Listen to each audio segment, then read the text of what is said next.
Pinky. Okay, Pinky has become one of the most annoying housewives in record time.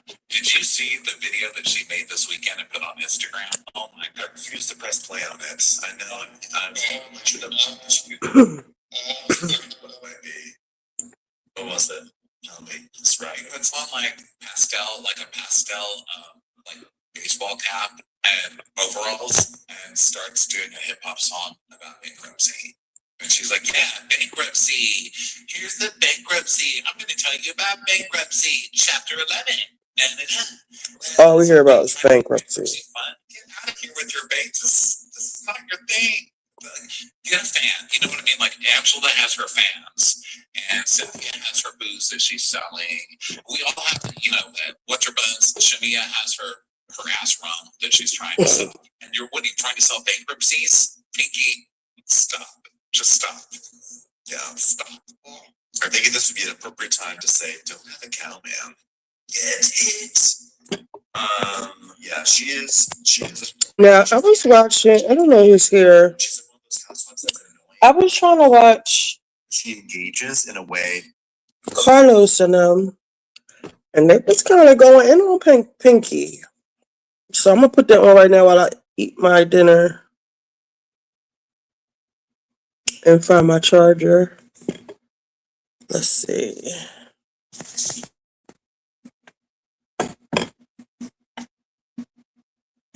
So we had to talk about Pinky. What do Pinky, Boz, and Garcelle all have in common?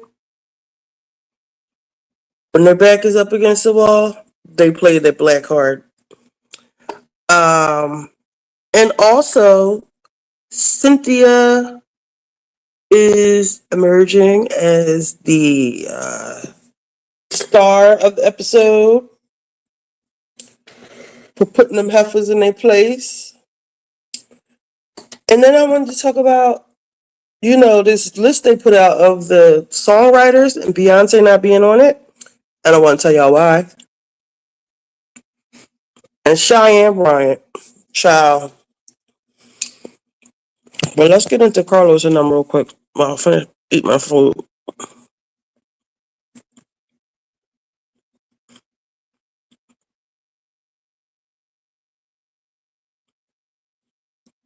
You guys just rolled up. You know what's so funny? I can't partake in that. It's just the thing with Destiny and Nell. They go right into it too. The beauty of reality at great for the show. I still stand by it. She's great for the show. She's a great addition. I still love Pinky. Mm-hmm. Now let's have a real conversation. This episode, Pinky, you are annoying me. And it's upsetting me and my home again. It's upsetting me in my tax bracket. Because the thing is this. The thing with Pinky Cole to me. Not blue with the Claudia Jordan bob that tuck under. Let's get into these bangs. What is this, girl? Didn't you have dreads the other day? That wig is just sitting on top of your head. And you just took your bangs and did like this. It's a wig, girl. You couldn't cut them back? No, she couldn't cut bangs because the wig is sitting up. That's what she did.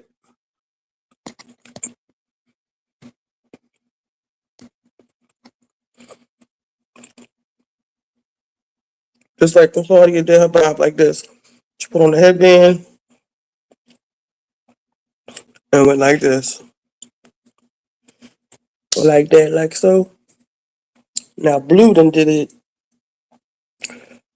like this. Are you trolling us like Pinky? Because part of me thinks Pinky, when I was Googling pictures for the thumbnail, every topic, every Pinky picture is about bankruptcy and all the mistakes she's made in business.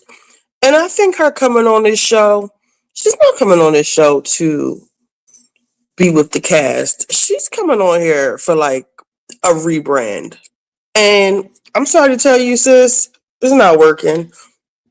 I think it's gonna hurt your brand because I can't stand you. And from the pictures that I was looking at, I never heard of Pinky Cole before. I'm not a vegan, not interested. But she seemed like she could have been pretty cool. But now I see you for your works. He is, and this, and I discovered it in this episode, and this is the reason why is this. We talked about Destiny. You guys were saying how Destiny's having the best season she's ever had since being on the show. The beauty of reality television is you could like somebody, and when I say like, guys, I don't mean literally. This is commentary, but you can enjoy somebody one week and not like them the following week. We talked about that on Bill Collective Birmingham with Tiffany and Stormy. This episode made me not like Pinky at all. Pinky was hard pill to swallow, like Viagra. Not that I know anything about it, but I do read things on Reddit. The other thing I read. Pinky has to pick, are you a rich bitch, Nene Leakes style? Or are you broke as a Netflix joke? What struggle is it? Are you triumphant? Or are you going through trials? I'm confused. And for me in this episode, I realized I do feel like Pinky is using this show to create a PR campaign and get in front of the story about her bankruptcy. You know how like you're going through something and you feel like I'm gonna spill my own tea before you bitches do? Mm-hmm. I feel like Pinky is telling everybody, the ballet people, she's telling the horses, she's telling the chef, she's telling the pool guy, she's telling everybody about her bankruptcy. And it's like, Pinky, I get it. 1 + 1 = -2 in that case. I understand it. The math wasn't mathing. I even said 3 weeks ago, guys, Pinky is educating us on being the personal guarantor. So I appreciate everything Pinky has been doing. You can't lead with I'm bankrupt and then use this gravitas of me and Angela are even with the same tax bracket. I built my company on my back and she had to lay on hers. And I thought to myself, Pinky, you lost me there. And you can say what you want about Kandi Burruss. Kandi Burruss had more money than all those girls when she got on that show combined. And it's Kandi season 4, where Marlo Hampton checked her then Beyoncé top about driving a Range Rover. And Kandi finally got frustrated and said, I could take care of all you motherfuckers if I wanted to. I could. And guess what? And wasn't lying. To say something that was obvious, and she never once said it again. Yeah. The having money doesn't make you the loudest person in the room. If anything, you talking about Angela in that way, and even telling Angela when y'all read each other last week, you know, I should have bought those foreclosed homes. Your husband offered you $5 million, you said no. So are you not also being taken care of by your husband? I'm just, Pinky lost me in this episode because I don't know what's going on. And my question to Pinky is, will the real Pinky Cole stand up? Because baby, you lost me. I didn't get the saying that Angela gets it laying on her back. She's a married woman. And you're supposed to be laying on your back with your husband. And let's not reduce Angela Oakley to being just someone that just has to screw for money. None of those girls, they all work, they all have businesses, they all got stuff going on. So I feel like that's like a whack-ass argument. And I'm one of the people that was really rooting for Pinky. I really was. I feel the same way, Carlos. Like I was like, ugh, on this episode. Like I kept trying to, but she came in there like, she's super defensive. To me, she comes off as a girl that doesn't have any female friends. Like, you know, when girls say, oh, you know, all my friends are guys, I don't really deal with girls. I look at that as a you problem. When you can't get along with any women, like it's just like it's just always around men. I think some girls, like when you're younger, you think that's cool, or that's like, you know, I'm one of the guys. I look at it as a red flag. Like, you can't get along with other women. Like, what's the issue? And I feel like, yes, you are going to get talked crap about on a reality show. Yes, they are going to dig up stuff on you. Yes, they're going to get, some girls even get private investigators to get dirt on you. They are going to bring up your bankruptcy. But when you come in there so defensive, now they're really going to go after it.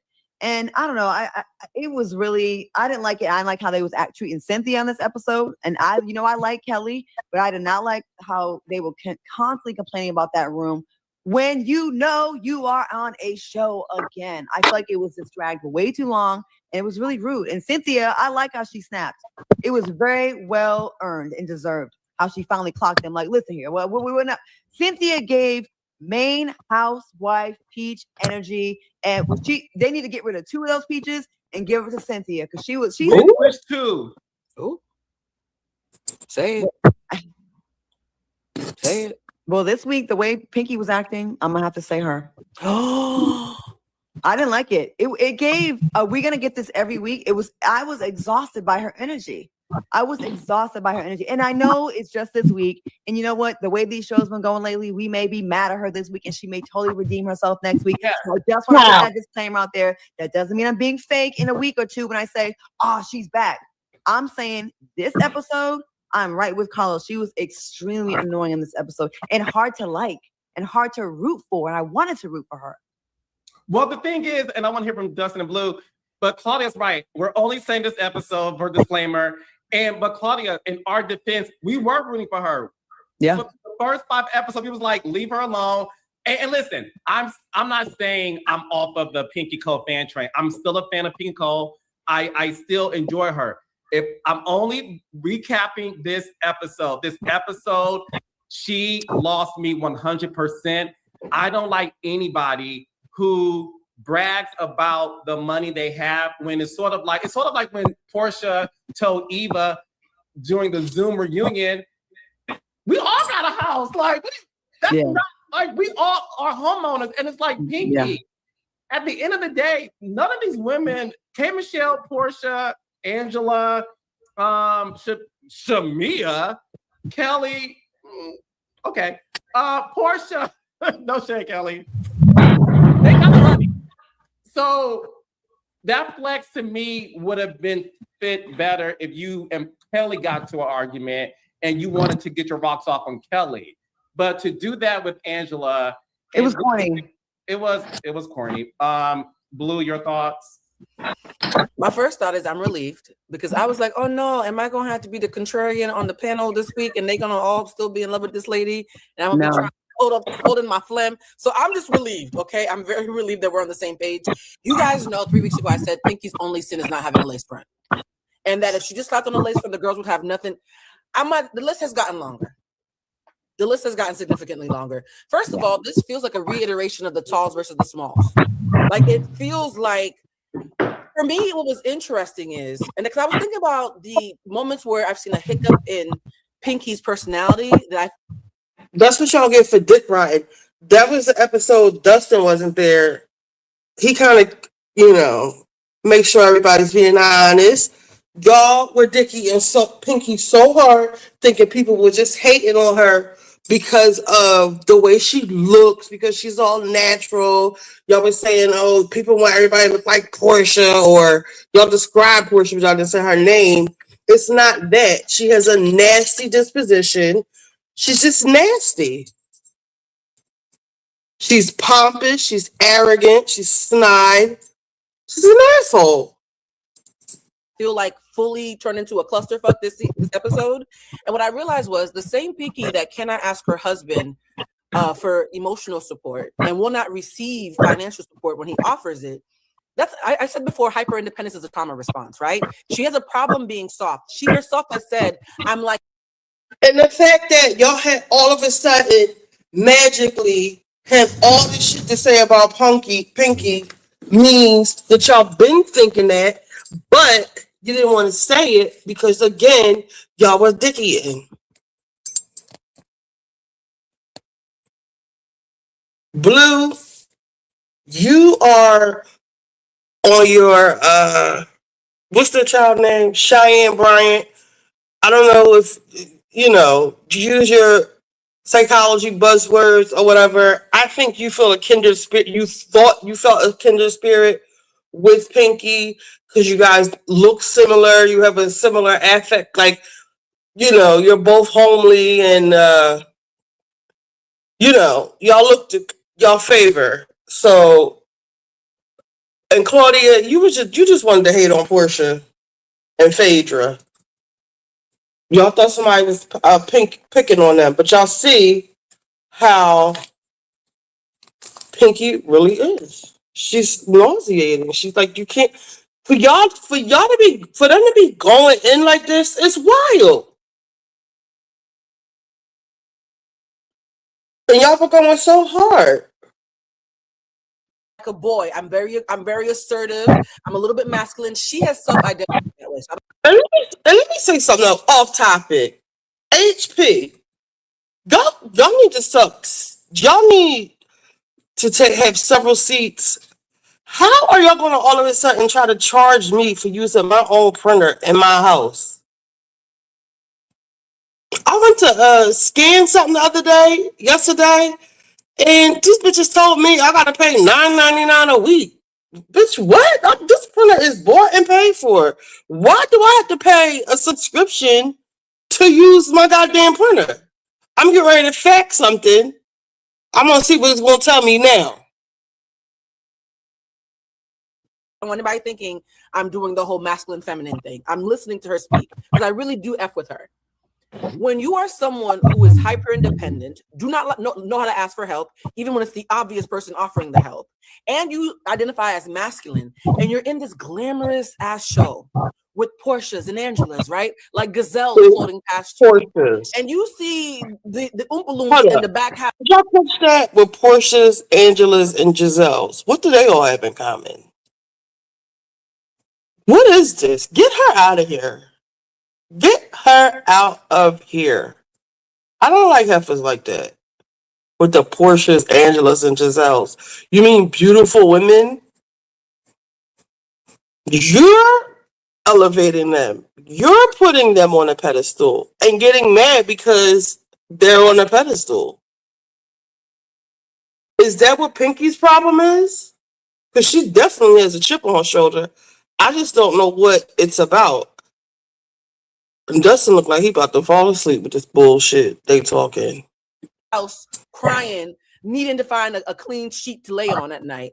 I think something about her thought I can be their savior, and that's where I have a place here. And she even admitted it. She said, I jumped up to be their savior. I think she quickly felt more comfortable being the assertive savior to Kelly and Shamia, and she divested from the talls and the feminines and the softs and the Angelas. And any insecurity she felt about being in that team, she drew a line in the sand unnecessarily.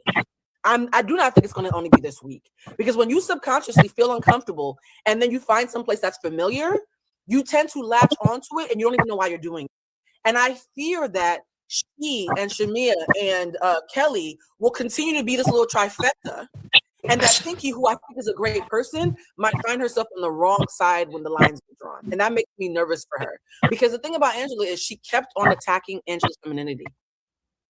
Well, you ask your husband for help. Yes, Pinky, wives do that. Why can't you? Yeah, why can't you? Right? So I just feel like Angela is super feminine, super comfortable in her softness, super clear about her mistakes. Yeah, I lost $2 million, but it was my $2 million. It wasn't a loan, right? And Pinky, everything that Angela represents are the very things that Pinky struggles with. So I just fear that this Cynthia episode, once you go after Cynthia Bailey, I know it's something bigger than the program. Because nobody has beef with Cynthia Bailey. I'm sorry. At that point, it's a you problem. So Pinky, I was one of your biggest fans. I was one of your loudest supporters. I was telling everybody to suck my whatever in your honor. But you drained me this episode. You drained Cynthia so bad she had to take a nap halfway through. They found Cynthia face down on the bed after dealing with Pinky. Face down, ass up, baby. And titty out. Titty out, nipple out. And That titty girl out. drained me. Dustin Ross. Yeah, so I think Pinky is a great addition to the show. I think Pinky is in an incredibly loving marriage. I love the way that her husband responded to her emotional needs in that scene when she did finally tell him that she had spoken with a bankruptcy attorney. I also think that Pinky talks too much. I think that she's too long-winded and that it is distracting from the point that she keeps trying to make in situations. I think that's working against her. Pinky is an entrepreneur, a serial entrepreneur. So strategy is a huge part of her approach to everything. And I just think that she's made some really poor choices with strategy when it comes to her presence as a housewife. Didn't nobody need Pinky to put on a cape and save them and them rooms? What you gonna do? Unless you're gonna get a mop, a bucket, some Mr. Clean, and you know, so you know what I'm saying, and some hot water and shit. Shut up. You know what I'm saying? If you ain't gonna clean the room or go on TaskRabbit and find somebody to come and provide that service, shut the fuck up. That's how I felt. And it definitely was the wrong road for you to come and try to check Cynthia of all people, much like Blue just illustrated. First of all, I'm gonna have Cynthia back anyway because that's my friend and I love her. Yeah. And also shout out to Cynthia and much condolences to the passing of her friend Keith Brewster, longtime friend who we know from season 3 and beyond of Cynthia's time on the show. He recently passed. So much love to him, and definitely prayers and love to Cynthia during this difficult time of her grieving. That being said, leave Cynthia the fuck alone, because that room you need a dirt devil for the room. Clean it up. Also in the arguments, even like Pinky, when they were the next day, when Cynthia was trying to like just talk to her at the table when they went to lunch and shit, Pinky kept interrupting her, talking too fast. She's a little too excited when it comes to her feeling like the camera is on her and it's her turn. And I think that that's coming from Pinky wanting to do a good job at explaining herself and her positions on this show. And I get that. This is her first season. She just has to tone it down. She needs like a gummy, maybe like an indica gummy. Or, you know, Pinky, she Jamaican, hit a blunt, hit a L, roll her a spliff before you come to scene. You know what I'm saying? She can sit with her husband. You know, they need a break. All the beautiful children that they have, you know what I'm saying? And the businesses they running, they need some help. Get some Happy Eddie. You know what I'm saying? If Pinky just does some sort of exercise to decompress before she goes into these scenes, I think that we'll get a different Pinky. I've worked with her before. I know Pinky. It would do her well to just relax a little bit. So yeah. Dustin, do you think she's watching it and she can take the L? Because I love course correction. I love somebody who can stumble. I do. And then watch it. Do you think that she's being defensive and thinks we're crazy? Or she's like, oh no, I was tripping. Which one do you think it is? No, Pinky's gonna lean into it. As you can see, she just announced the release of her novel, Wife in the Basement, that came out the week after Angela said she had a woman in the basement. You know what I'm saying? Hell? Yeah, Pinky just released that. Pinky's gonna lean into everything because remember, Pinky is an entrepreneur. And the one thing that she's gonna do is try to sell something. And she's gonna put all the creative work into it to be confident in her decision. The Stormy Wellington class of MLMs. Like, I don't need you to sell anything to us. I know. Again, these are choices, you know? Yes. And I really think that after some reflection, she might do things different. But, you know. Oh, no. This is how I feel. And once again, because I feel like I got to keep saying it, I like Pinky on the show, and I'm looking forward to seeing more episodes. Pinky is a former producer, right? She worked on the Maury Povich show. And she also worked on the Iyanla Fix My Life, if I'm not mistaken. Oh, so she's performing. She did. Mm-hmm. One thing about being a producer, and Blue, you said something that made me think about it when you said, do you think she goes in the scene and maybe is trying to? I think there is something to where you know how the sausage is made, and therefore you're not present. You're trying to have a presence, right? Because you know how this is made. I tell people all the time, I'm whimsical, I have a great personality, and I'm loud. I would be a terrible reality star on a docuseries because I'm like Claudia, I would just be like, I would too busy be looking at things and I'll be in my head like, yeah, I'm about to chump me, I'm about to check you. I know that unfortunately, subconsciously, I'll try to have moments because I'll be too much in my head. And that's why Unfortunately, Angel Massey didn't work out because she's another former producer who worked at BET. And I do think there is something about if you spent your time working behind the scenes as a producer, it does not mean that can translate into being a reality star, because little secret for you guys, when we're casting for reality stars, we want somebody that lives in their own bubble. And it's interesting. And when I say interesting and live in their own bubble, they don't have this sense of like, I gotta be something for someone else, or I gotta prove something to you. They're like, this is who I am. You like me, you're not, bitch. I don't care. That's the reality star that's us producers looking for. So I do question if what did not work out with Angel Massey, the jury's still out for Pinky. Also, I think people that care too much about the comments, you know, like if you go on and do your show, like you're still on a reality show, and of course I know I've been guilty of it. Like you care, and sometimes you're trying to have a moment for like let me read for the girls or whatever it is. You're thinking too much. Like you think what this might get clipped as and what it could be on the internet. And I think it feels like that a lot with Pinky. Mm-hmm. It feels like that a lot with her. Like, well, if I just have a moment at the dinner table, because she came in with the guns out. I thought at that dinner, it was a little bit like 0 to 100 real quick. Mm-hmm. And I didn't really warrant it. I thought, like, I get her feeling away with some of those girls because, like, we talked about the whole women's empowerment brunch crew. Like, I could see how that would feel like a hostile environment. But, like, before anything was even done to her, I felt like she was, like, ready to go. And I feel like that's, like, either caring about what they're going to say on YouTube and what the people are going to say on Monday Night Live, on Reality with the King. And they watch, by the way. Hey, y'all, what's up? No, they what's do. Up? You get that shit. But, like, just being, because we can tell. And every time. Claudia, you're onto something, because I was thinking about it. I was trying to find her relatable, and I was like, maybe she's disassociating. I think that we all know, even like Angel Massey, the rooms are always a hotbed moment that get clipped up a lot. Like when people are looking for rooms, who has the nicest room, every franchise constantly refers back to the rooms. I think when the girls were complaining about the dirty room, Pinky thought she had a lick. She had a torch that she could wave that you've done wrong by these two women in this room. And what made me cringe, and I felt like Carlos was right about her self-producing, is when they accurately called her aggressive. Like if you looked at the word aggressive, it'd be her in those moments, right? And she did the stereotypical, but we all know that you can't call a black woman. Baby, they're all black women, and you were aggressive. Like you can't give the Maya Angelou speech after you actually did the thing. Right? You did the thing, right? And so even moments like, we're calling a black woman aggressive and still I rise. And I was like, oh, hell. So you that was for the internet. Professionals? That was for the internet. That was for the, it was so cringe.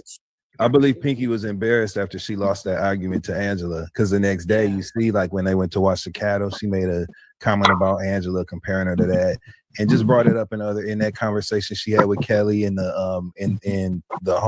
house that Pinky was in. I think she was embarrassed, and there was residual anger from losing that argument, even though they both were professionals. I would like to give them credit for being willing to, quote unquote, move forward immediately. That keeps the show going, and we're not stuck in hell for weeks and weeks, So I give them credit for that. But I think Pinky was embarrassed because Angela wore her out at that table. And I know Pinky got it in her to win. She didn't go down without a fight. You know what I'm saying? But Angela won. It just was what it was. And it seems like she's throwing a lot of like insults at people about their looks too. Yeah, she does that a lot. Why would you bring that? Like Angela, like to compare Angela to a cattle, it wasn't even a good joke. And it's like almost like, does she feel like they're gonna attack her on looks? So they like, let me get them first.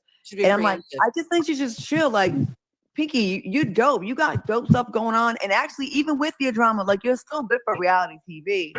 But I just think that it's just, I don't know. I think she preemptively strikes them before they can get her. And that's someone that's like maybe on defense, like I just know they're going to come for me. So let me just get them first, or in their head too much. Yeah. Angela said things. Oh, go ahead, Blue. I'm sorry. No, I'm saying what Angela said, and I loved, Angela is such a divine feminine. Like, teach a class. I know you want to sell fans, but you might want to teach her how to be a lady or something class. Angela came down in that beautiful green dress and she said, hurtful things were said, but it's a new day. Mm-hmm. And that's all. I wanted to give a standing ovation. Yeah. That's a bad bitch. I'm so sorry. For you to win, because people are sore winners sometimes. For you to win that cleanly and say hurtful things were said, we move on. Move I was like, on girl, I from love it. you. I kiss you in the mouth. This is amazing. I agree with you. I'm gonna move on, but I will say this: my advice to Pinky, because I forgot about. She has. Is that novel Real Dust in the Wife in the Basement? Yeah. Okay, Pinky. I'm gonna teach you the Candy Burris School of profiting off of a moment. Okay, in Candy Burris' credit, she did it later in her seasons on the show. Okay, Candy first made "Don't Be Tardy" into a remix because she wanted to exercise her talent on the show, and her and Kim in real life bonded. She didn't go in thinking I'm gonna remix Kim. She actually came into the show thinking she and Nene were going to be great because she was a fan of Nene's first season, and she was shocked that her and Nene did not get along, and then she got along with Kim of all people. But she made this music based on a natural, organic that they had, right? And the song turned out to be excellent.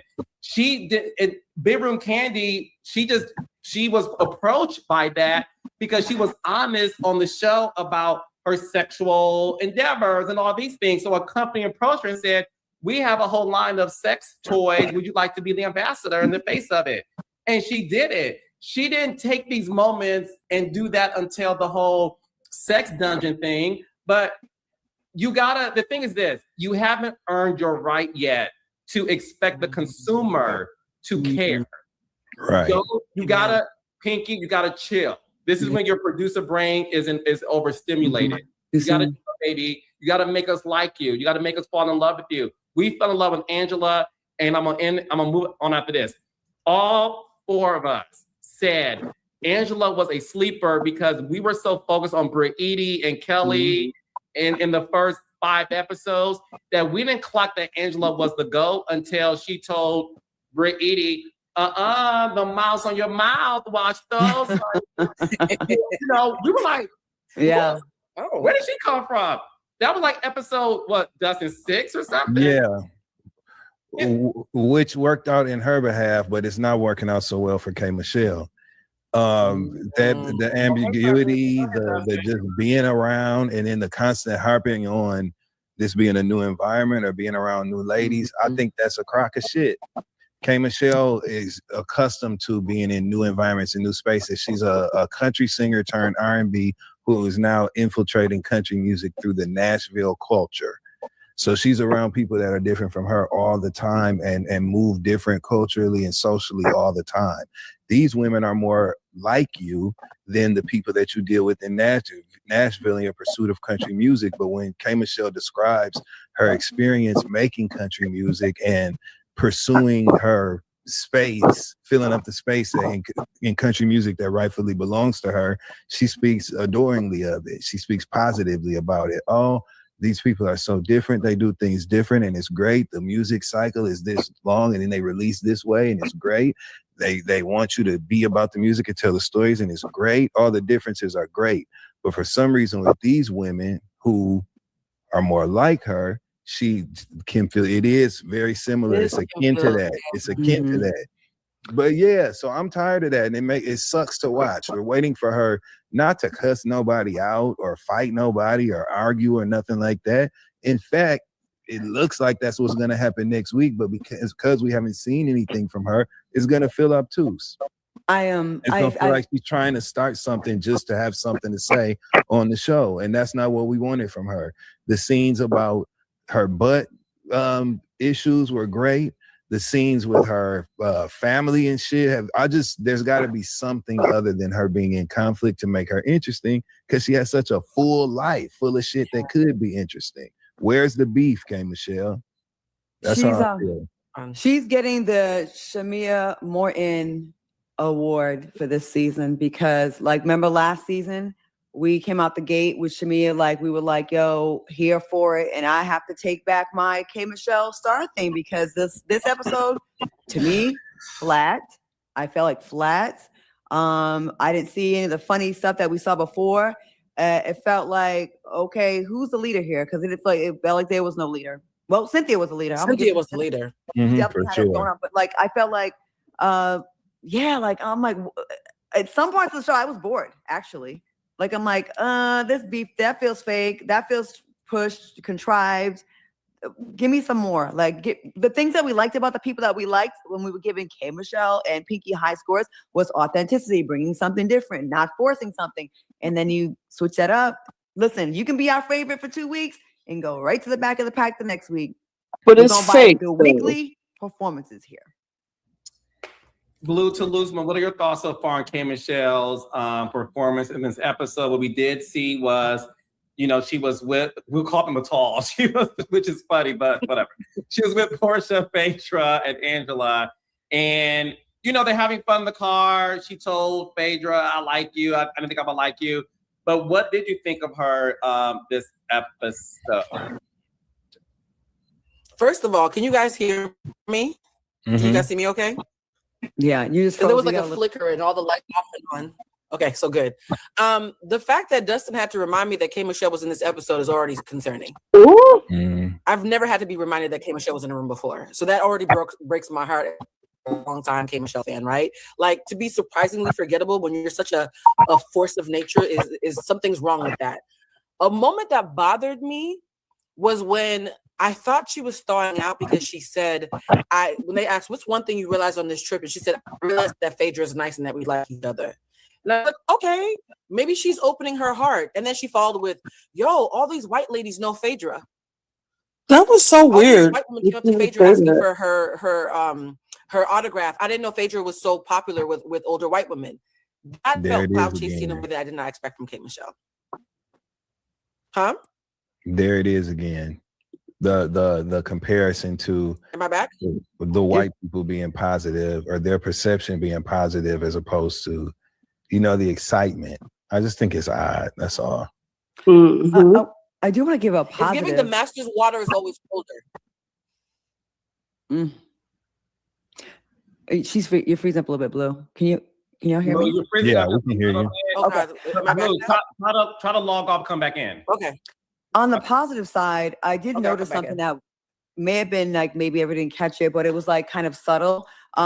And I know Shamia and Kelly are being grouped together as a can't stand them, don't like them both, get them off the show. I will say I did notice on this episode, yeah, I noticed it seemed like Shamia was trying to escalate and kind of be cool, and Kelly was trying to keep it turned up.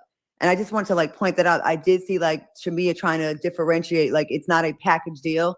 And she seemed like she was trying to kind of calm things down a few times. And I think she's still be grouped in with Kelly, even though I did notice little subtle things, but she was like, well, no. And she was trying to calm it down. Did y'all notice that at all? Well, let's get in. Go ahead, Dustin. I didn't. No. I just think Kelly was more vocal this week than Shamia was, just simply in that capacity. I think Kelly was more vocal. You got to remember, Kelly was on the heels of whatever that shit was she went through with her ex-husband that week when they were filming that. So I think she was just on one. I think that's why she was on one about the room. That's why she was the more vocal of the two between her and Shamia about the room. I think that when it comes to her argument with Portia on the Sprinter later on, she's best friends with Shamia. They sit up and talk about Portia, how they both can't stand her. Kelly came on the show her first season, which was season 16, and introduced us to her by asking Portia if she slept with that woman's husband or why she slept with that woman's husband. So Kelly been on that when it comes to, Blue, clear, crystal clear, sis. But Kelly been on that when it comes to Portia, and we actually liked the fact that she was bold enough to challenge Portia in that way. We thought the comment was obtuse, right? But we liked that she was able to stand up and challenge Portia in that way. Personally, I think we got a great cast this season. Of course, I would make my choices if I could, but I think we got the right mix. I think the scene between Cynthia and Drew in that bedroom when Drew was imitating Shamia twerking, classic Real Housewives. We even got a nip slip. Classic Real Housewives of Atlanta, to be specific. The bed morning after conversation between them when they're reflecting on the day or whatever. They do that on these trips. That's a classic scene. Cynthia's titty coming out. Classic Real Housewives of Atlanta. You know what I'm saying? I think that we are there. You know what I'm saying? Of course, there's some people who are stronger and others who are weaker, but we got a cast. I don't want to see nobody go. I just want them to continue. We got something here. And I think the argument between Portia and Kelly was 100% sincere. Portia was definitely holding back. We seen her lose control in arguments, so we could tell that she was being measured. But Kelly wasn't. Kelly was mad as hell. She don't like Portia. She ain't never liked Portia, and she's willing to play along for the show. And that made for good TV. So I'm happy. I enjoyed this week. I was laughing the whole episode. And I'm glad that we're at a point where they don't give a fuck what they say to each other. They just say what they feel and apologize later. And I love that.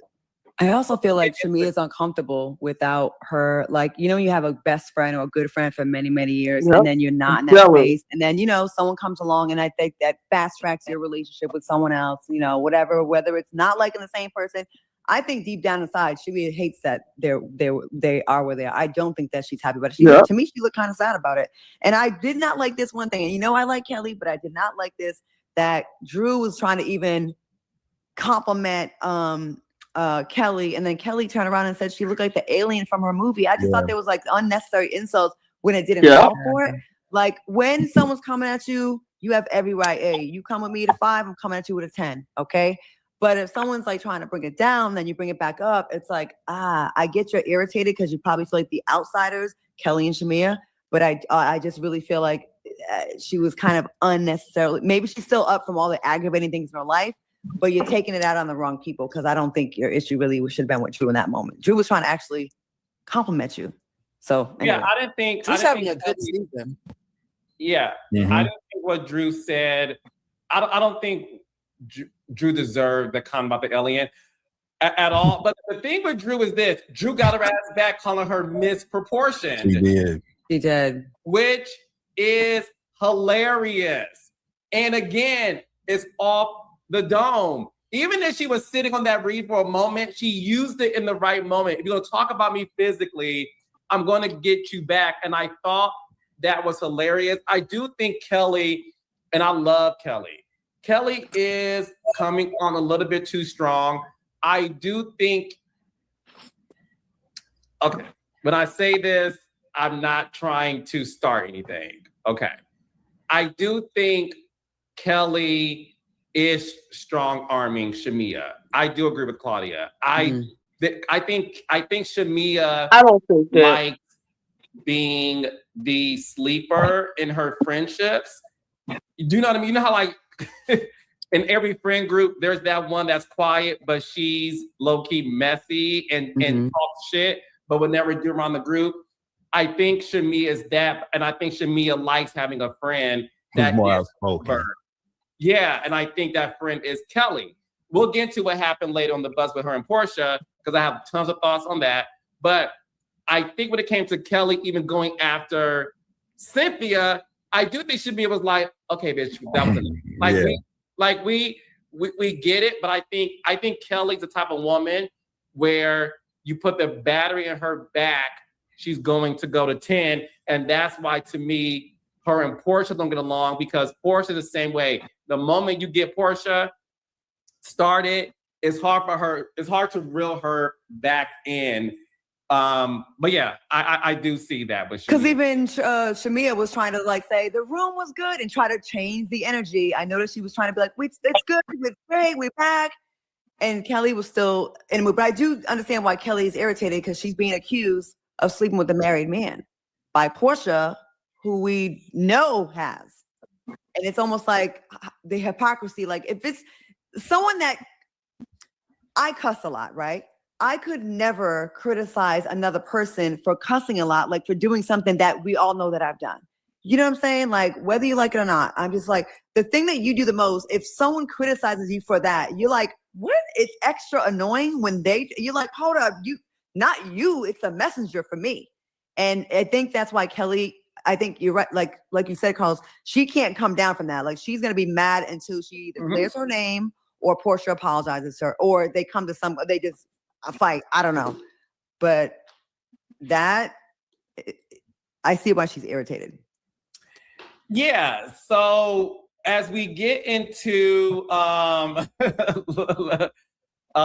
just get into it. And I want to end the episode on a Cynthia question that I got for you guys. So that's why I'm going to start the Portia versus Kelly. So Angela Oakley, the force multiplier you are. Angela Oakley is here to make a TV show. Yeah. She did it when they flashed back Claudia and Dustin to, which I forgot about, when they flashed back to Kelly's event. Yeah. On the phone, she got, what you say? Say it to her. She would be messy, but 100%. that's TV. Angela Oakley gets it. She gets it. So they're on the sprinter, and Angela Oakley once again is like, so what's going on with you and Portia? You know, are you guys good? Because she said this about you, freaking frack is whack, all those things that, you know, she was told that Kelly said. And then all of a sudden, Claudia and Dustin, World War II happened. And when I say to you, I enjoyed every bit of it. Portia's accusing Kelly of really sleeping with a married man. And Kelly is like, you slept with R. Kelly. Baby, I never thought in a million years that I would hear R. Kelly and fucking a cast member on Housewives would ever happen. I lost it. I thought their back and forth was perfection. And I thought Kelly did a fabulous job holding her own against a vet. Kudos. I agree 100%. And let's be crystal clear here. That argument was about Shamia's friendship. Shamia and Kelly are close. Portia and Shamia have fallen completely out, and they are mad as fuck at each other about some very personal things. And here comes that now they have to work around each other and be around each other. And it's almost as if to Portia, it seems, I'm assuming, that to Portia, it's almost like Shamia and Kelly's newfound friendship and best friendship is being flaunted kind of in her face while there's all this shit between her and Shamia in the air. So there's built up unspoken tension. And that was absolutely what was at the nucleus of that back and forth verbal sparring match that they had on that sprinter. Shamia has told Kelly why she don't like Portia. Kelly has her own feelings about Portia, and she agrees with Shamia about why Shamia don't like Portia. She's on Shamia's side, as she should be. They friends like that. You know what I'm saying? And so it was only a matter of time before it erupted. Portia been wanting to get a piece of Kelly, and Kelly been wanting to get a piece of Portia. And so that's what happened in that sprinter. And I hope it spills over into the reunion because it was glorious to watch. Glorious.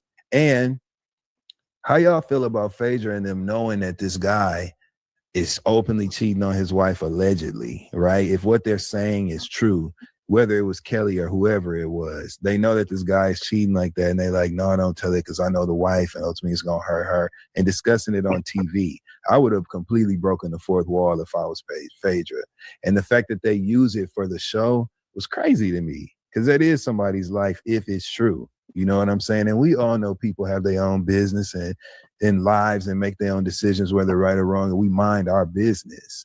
But I just thought it was a choice to put that on TV. You know what I'm saying? Because she could have just said, wait, don't do that or whatever. She could have interrupted with another point. It's a lot of things she could have done to mask the fact that she was trying to interrupt the conversation because she knows who the person is. So I just thought that was rich. I don't know who this person is because the person that I knew that they have in common is not married anymore. Mm-hmm. So this is somebody else, if it even is a person. Oh, Carlos, you're on mute. You look so much like Marlon Wayans today. Like I saw him. I see it. Like he was in Dallas this weekend. I got to put a picture of you and him next to each other. Like he was in town. I love him. I give that a lot now. I don't. Was this guy married at the time? Because they're saying this happened around the BET Awards, which tapes in June. So as of June of 2025, was he married? No. The person that I know wasn't even at the BET Awards, so it wasn't that person. So when Portia was like, yes, Claudia was telling truth, Portia, you know that wasn't the same person. The person that I was talking about that she was married when we all went to the Philippines back in the day, but that was back then. So I don't know if this is a real person or not. And we all know Phaedra is okay to lie and make a storyline for the sake of the show to however y'all want to say it. So it wouldn't be like breaking, shocking news that Phaedra lied somehow. You know what I mean? Like that wouldn't be like unbelievable. Who knows? And Phaedra's not really giving anything else. So maybe I don't know. It'd be whack to just jump on a rumor and say, "Oh, I know the wife." Then who is it, Phaedra? You think Phaedra's lying? I fell for it. Oh no. I do think she's lying. I'm so gullible. I was like, well, You think she's lying about what? about the wife. Yeah, I think Phaedra is not okay. We can't act shocked that Phaedra's a liar. You know what I'm saying? Mm-hmm. Like, she lied about her due date. She lied about hooking up with this. Like, she lied about a lot. Lied on Kenya. Like, there's a lot of things she lied about. Like, I think we save more time if we talk about the stuff she told the truth about. So I don't think it's been out. It's not like it's beneath her to like jump on a rumor to like add it. She's Portia's girl, so you're gonna have her back and like kind of co-sign the thing. I don't know. I don't know about that. But Can I tell you my again, theory? we could be wrong. Oh no. And well, Blue, you got Blue is back. So Blue, we're talking about Kelly versus Portia in the backseat of the Sprinter. The accusations that, Portia said, I never slept with a married man. Kelly said, bitch, you slept with R. Kelly. She said, bitch, he wasn't married at the time. That's in Portia's book, The Pursuit of Portia, in bookstores and Audible where near you. You better rep for your wife. Go ahead. Y'all don't like the joke. But and then Phaedra's like, no, Portia was ready to actually say the guy's name. Mm-hmm. And then Phaedra stopped her. Wait. And then Portia gave her a look and she said, no, I'm with Blue on this one. My theory was this. I believe that Phaedra knows and Phaedra didn't want Portia, where I just said earlier, and you know this to be true, Claudia, when Portia starts, it's hard to get her to stop. Mm-hmm. And I think Phaedra knew that if you say his name, you're incriminating me. And she didn't want to smoke with it. And that's why she said, wait. And that's why, to me, when they subtitled wait, and it was like 10 times, I looked at that like Phaedra probably didn't think that the mic picked it up. And I think Portia looked at her and said, bitch, and then stopped saying it. But Blue, what did you think about the whole back and forth? Thank you for saying that, because here's the thing. I know Phaedra's a liar. So Claudia, you're right. Her and the Truth have a loose relationship, right? They're on again, off again, her and the Truth. And though, the one thing I can trust for Phaedra is her self-interest.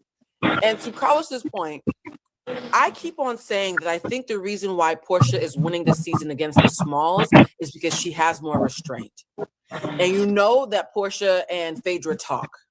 I think Phaedra knows that Portia is choosing to be the cold Miranda rather than being emotional and fisticuffs like she used to be, because she recognizes it plays better as a vet on camera, right? They, in my opinion, what I'm picking up is they were talking big shit about what they have on Kelly that Portia is choosing not to use because she's choosing this demure, sophisticated Cynthia Bailey restraint route, right?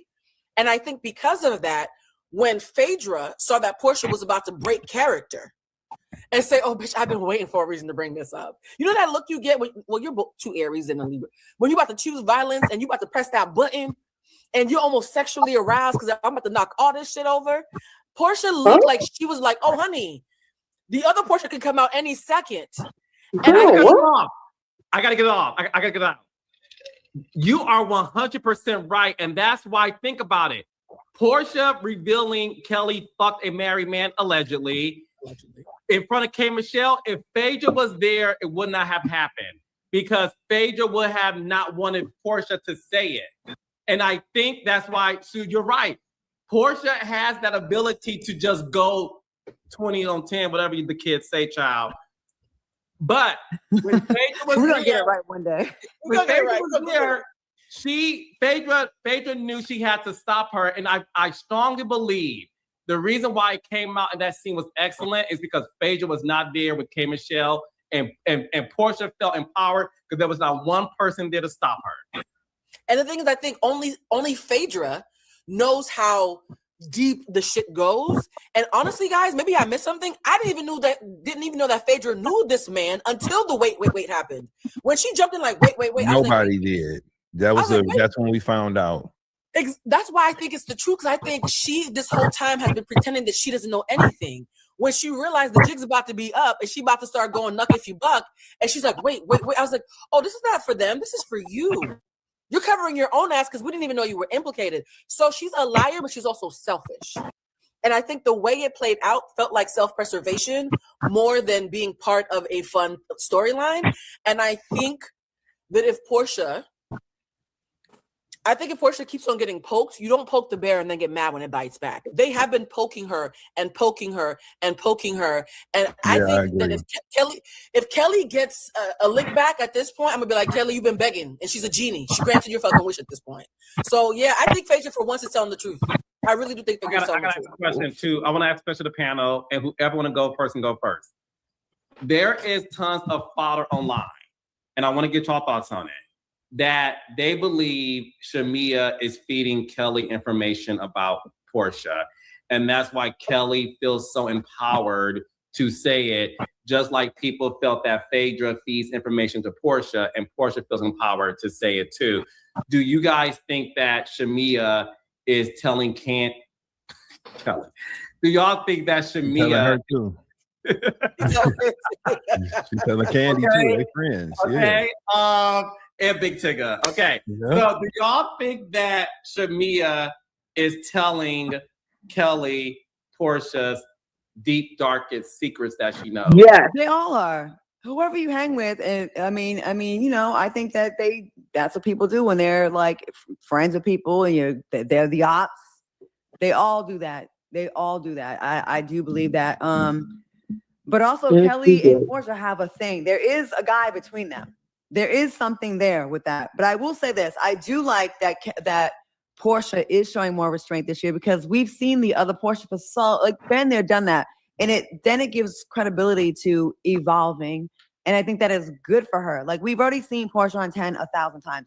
I like that there's some restraint. It makes it more interesting. It makes her have more layers. It makes it like, instead of seeing the crash out that we've seen from season 5, 6, 7, 8, 9, 10. I like that she's doing something different. I think that she came off way more likable this episode. I personally really liked her this episode. I think it was cute. And I like the girls in the car all like dancing. I thought that was so cute, and we needed that. It can't just, because everybody else. So I like that, but I did like that argument. Even with all that said, the argument with her and Kelly, there's some other issue there. There's a man between them. To your point, Portia confirmed that you were right, that there is a guy that they both received. Portia confirmed that on her TikTok live. Dustin, do you think Kelly... But he's not the one, whoever they're saying that she was with in LAB tours. I saw Kelly different. Tours. She wasn't with no guy. That's I don't know what that is, but I will say the person I know is not whoever that they're saying was on an airplane in LA, and I don't know about that.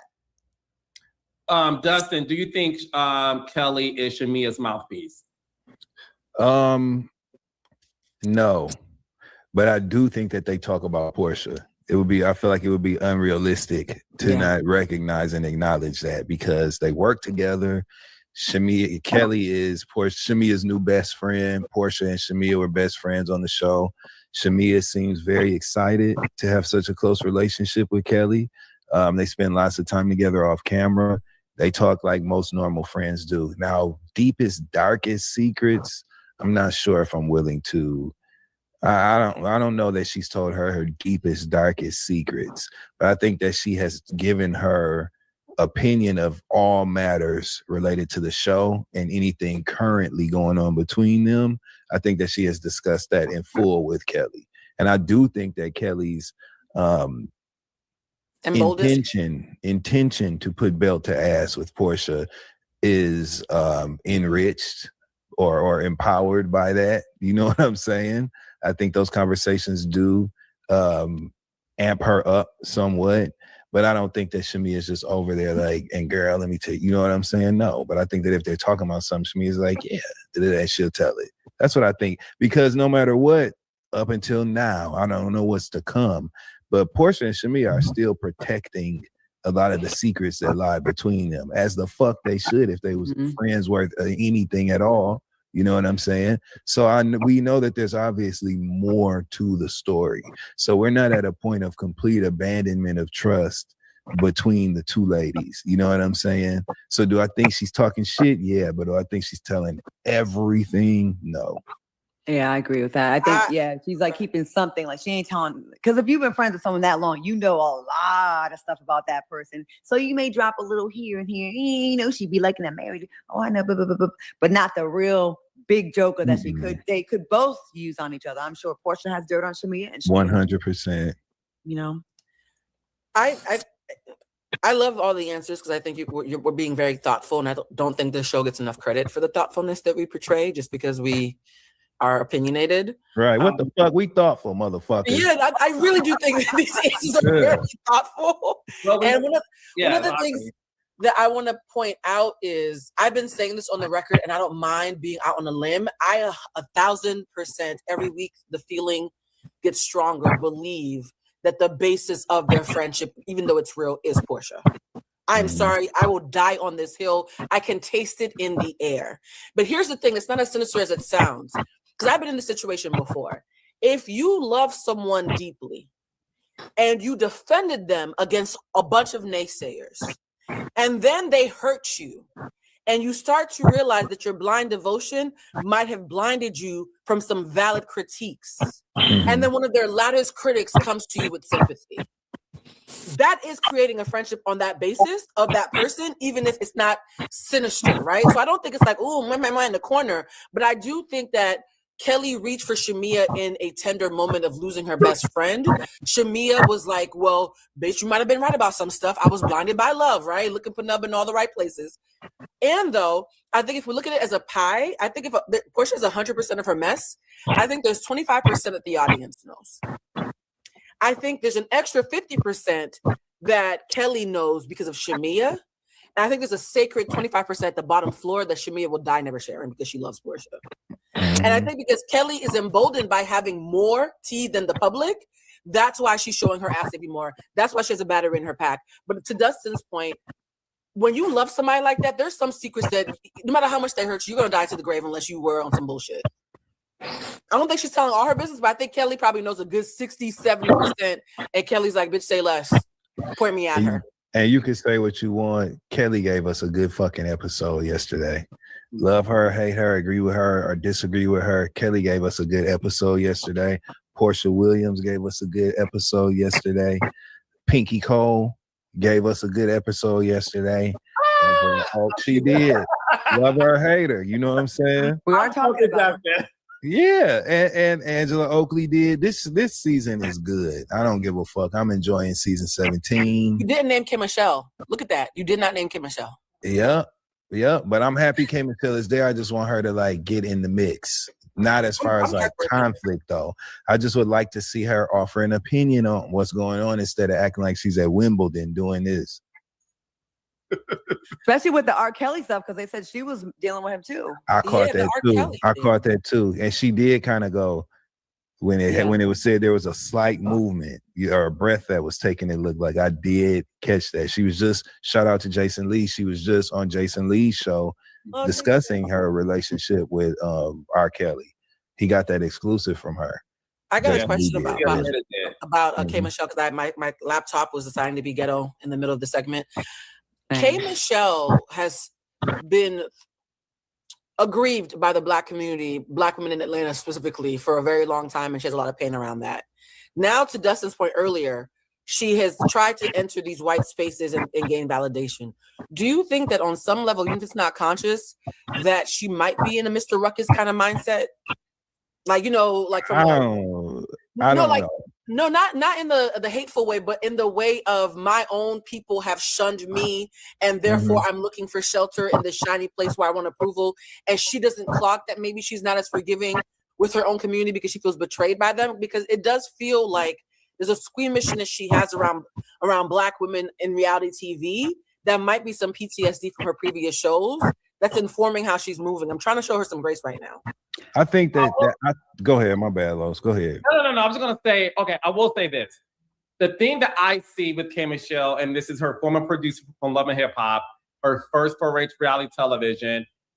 Being on Atlanta Housewives is a very different show. It's very different than Jersey, Potomac, Beverly Hills, all of them. There is something, and Claudia, you stop me if I got this wrong. There is something about the culture of the Atlanta Housewives franchise to where one thing I will always give those women, as much as they fight, there's friendships there. And when you connect with somebody, you really do connect with somebody, right? K. Michelle's experience on Love and Hip Hop is I worked on the show, it is vastly different the way Housewives is ran. On Love and Hip Hop, you go to the office, you get glam, you then are put into a van. You don't know what your day is like until you get to the location. A producer comes into the van and say, Carly Red's inside and you're meeting with her. You're finding out for the first time you're meeting with Carly Red 5 minutes before you enter the room. And you have all this anxiety. That has been K. Michelle's experience as a reality star. So in defense of K. Michelle, I've seen a lot of the comments online. K. Michelle, in my opinion, and I haven't spoken to her about this because I don't want to muddy the waters about, speaking to talent. Yeah. Using this, no. But I am 99% sure that me knowing K. Michelle, me working with her, me knowing how Love and Hip Hop works, she's not used to being a part of a show to where everything happens organically. If you looked at Claudia Jordan's face in Puerto Rico, before the things jumped over to her and Nene, she was looking around like, oh, in real time. What is? And then the moment y'all don't talk about is when Claudia was at Candy's house, all the girls were, and it's when Gaucher told Demetria that she slept with Roger Bob. Claudia is sitting next to Nene, and Claudia goes, "Is this real?" Yes. It was like, what the fuck? That's why I was laughing. Like, wait, y'all ain't serious. This is not. This ain't real. Yeah. I would say this. I will say this. I want not when I say you guys, not y'all three. I want the audience to give K. Michelle a little bit more grace because this reality show is very different than what she's used to. Imagine being used to something for 12 years and you're graduating to the next phase and you're sort of like, what is going on here? But I do think she'll warm up eventually. Go ahead, Doug. Yeah. Sorry. Okay. Don't care. Not about what you're saying, but in this regard, right? As viewers, to me, we shouldn't have to do all of that work. Okay. And for me, it's very simple. We could leave it at a top level, right? The same way people are sick of Pinky talking about the bankruptcy issues is the exact way, it's the exact same feeling that I have about K. Michelle complaining about not fitting in. Fair. We get it. We understand it. We don't want to hear it no more. That's all I'm saying. Like there's so much more she could be doing. So I'm becoming exhausted of that disposition and that lens from K. Michelle. That's it for me. You know what I'm saying? It ain't even deep. I'm just sick of hearing the shit. That's it. It's hard for me to like empathize with that, even though I do agree there is some mean girl stuff in Atlanta. Because as a friend of Mimi's, I remember K. Michelle hitting Mimi in the face with some flowers. And I don't think that Mimi even deserved that. And I just was like, that was mean girlish to me. I don't know. Oh, real quick. We always got one. It's about Angel today, bitch. I never slept with a married man. If you can find one, I'll fix your missing side tooth. Okay. Oh, heavens. Don't do me. I'm so sick. And I got something happened this week. They're expensive too. I got mine fixed. They're very expensive. $5, especially for an implant. But anyways, something triggered me this weekend. It kind of made sense for a lot of things and how I react to certain things in my life. And it kind of hit me this weekend. I had a very emotional weekend this weekend, like some family stuff. I told Carlos a little bit about it. I was like crying in the shower. And you heifers will not make me into a whore you think I am when I'm not. And if you really want to talk to someone and call them a whore, talk to your mother. But I'm not the one. That's right. Mother's Day was yesterday, Claudia. Oh my God. Yeah, it was. That's right. Right. But fuck these motherfuckers that think they're gonna fuck pull your mother. Oh I've never been with a married man in my life. That's why I can so confidently speak on heifers I do. I caught my dad cheating on my mom, and that's why it triggers me. So yes, I'm always gonna have time. You can say what you want, but don't put that on me. That's why I said I can speak on people that do the thing, but I cannot come for people that cuss, gamble, or eat a lot of sweets because I am guilty of that. But the things I can't do, I do have a moral high ground that I can't stand on. So fuck you, bitch. That's Oh, right. wow. Yeah. Right, what you saying that about? Yeah, whatever. Hoes. Sick of these bitches. I'm sick of it. Like they get so irresponsible and reckless. We are people. Hey, I can do what you're saying. This is my Lopez. job. I don't Wait, go to your job. Who are you talking Your about? customer service job where you harassing people and bothering you. So, bitch, don't come at me with false information because someone else picks that up and it gets legs, and I'm sick of it. You can criticize me for stuff I do, but not for stuff I don't do. Eat a dick. Damn. Sorry, Carlos. No, please. It's like, how many years are y'all gonna keep saying this shit? Oh, But I love the introspection, though. I love that you know that because you know the pain that comes from cheating. That's why you take offense to being called a cheater. I think some people in the audience need to understand why that framework offends you so much. As a love child, me and Claudia had this in common. Shout out to the Midwest people up top who have wholesome families. But as a fellow love child, I get you, girl. I get it. I don't cheat either. And I have the personality of a cheater, mind you. But I don't cheat either because my daddy was a shit and I don't want to be him. I get it.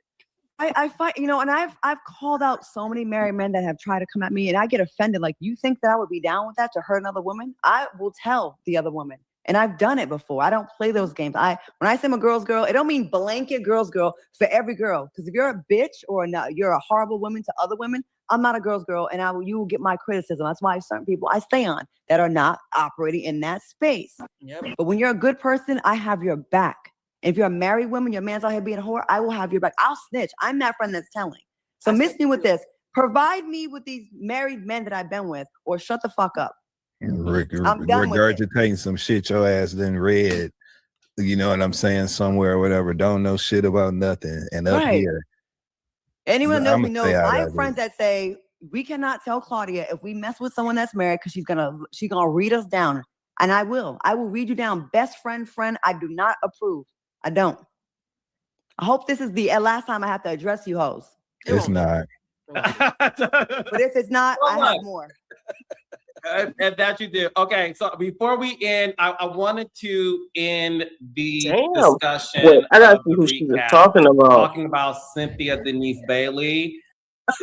I get you, girl. In my life, that's why. It's the exact same feeling that I have about K. Michelle complaining about not fitting in. Fair. We get it. Okay. We understand it. We don't want to hear it no more. That's all I'm saying. Like there's so much more she could be doing. So I'm becoming exhausted of that disposition and that lens from K. Michelle. That's it for me. You know what I'm saying? It ain't even deep. I'm just sick of hearing the shit. It's hard for me to empathize with that, even though I do agree there is some mean girl stuff in Atlanta. Because as a friend of Mimi's, I remember K. Michelle hitting Mimi in the face with some flowers. Mm-hmm. And I don't think that Mimi even deserved that. And I just was like, that was mean girlish to me. I don't know. Oh, real quick, we always got one. It's about Angel today, bitch. I never slept with a married man. If you can find Angel Massey, okay. Oh, heavens. Don't do me. I'm so sick. And I got something happened this week. They're expensive too. I got mine fixed. They're very expensive. $5, especially for an implant. Mm-hmm. But anyways, something triggered me this weekend. It kind of made sense for a lot of things and how I react to certain things in my life. And it kind of hit me this weekend. I had a very emotional weekend this weekend, like some family stuff. I told Carlos a little bit about it. I was like crying in the shower. And you heifers will not make me into a whore you think I am when I'm not. And if you really want to talk to someone and call them a whore, talk to your mother. But I'm not the one. That's right. Mother's Day was yesterday, Claudia. Oh my God. Yeah, it was. That's right. Right. But fuck these motherfuckers that think they're gonna fuck pull your mother. I've never been with a married man in my life. That's why I can so confidently speak on hef as I do. I caught my dad cheating on my mom, and that's why it triggers me. So yes, I'm always gonna have time. You can say what you want, but don't put that on me. That's why I said I can speak on people that do the thing, but I cannot come for people that cuss, gamble, or eat a lot of sweets because I am guilty of that. But the things I can't do, I do have a moral high ground that I can't stand on. So fuck you, bitch. That's right. Yeah. Happy Mother's Day. Yeah, whatever. Hoes. Sick of these bitches. I'm sick of it. Like they get so irresponsible and reckless. We are people. I can read what you're saying. This is my job. I don't go to your job. your customer service job where you harassing people and bothering you. So, bitch, don't come at me with false information because someone else picks that up and it gets legs, and I'm sick of it. You can criticize me for stuff I do, but not for stuff I don't do. Eat a dick. Sorry, Carlos. No, please. It's like, how many years are y'all gonna keep saying this shit? Oh, but I love the introspection, though. I love that you know that because you know the pain that comes from cheating. That's why you take offense to being called a cheater. I think some people in the audience need to understand why that framework offends you so much. As a love child, me and Claudia had this in common. Shout out to the Midwest people up top who have wholesome families. But as a fellow love child, I get you, girl. I get it. I don't cheat either. And I have the personality of a cheater, mind you. But I don't cheat either because my daddy was a shit and I don't want to be him. I get it.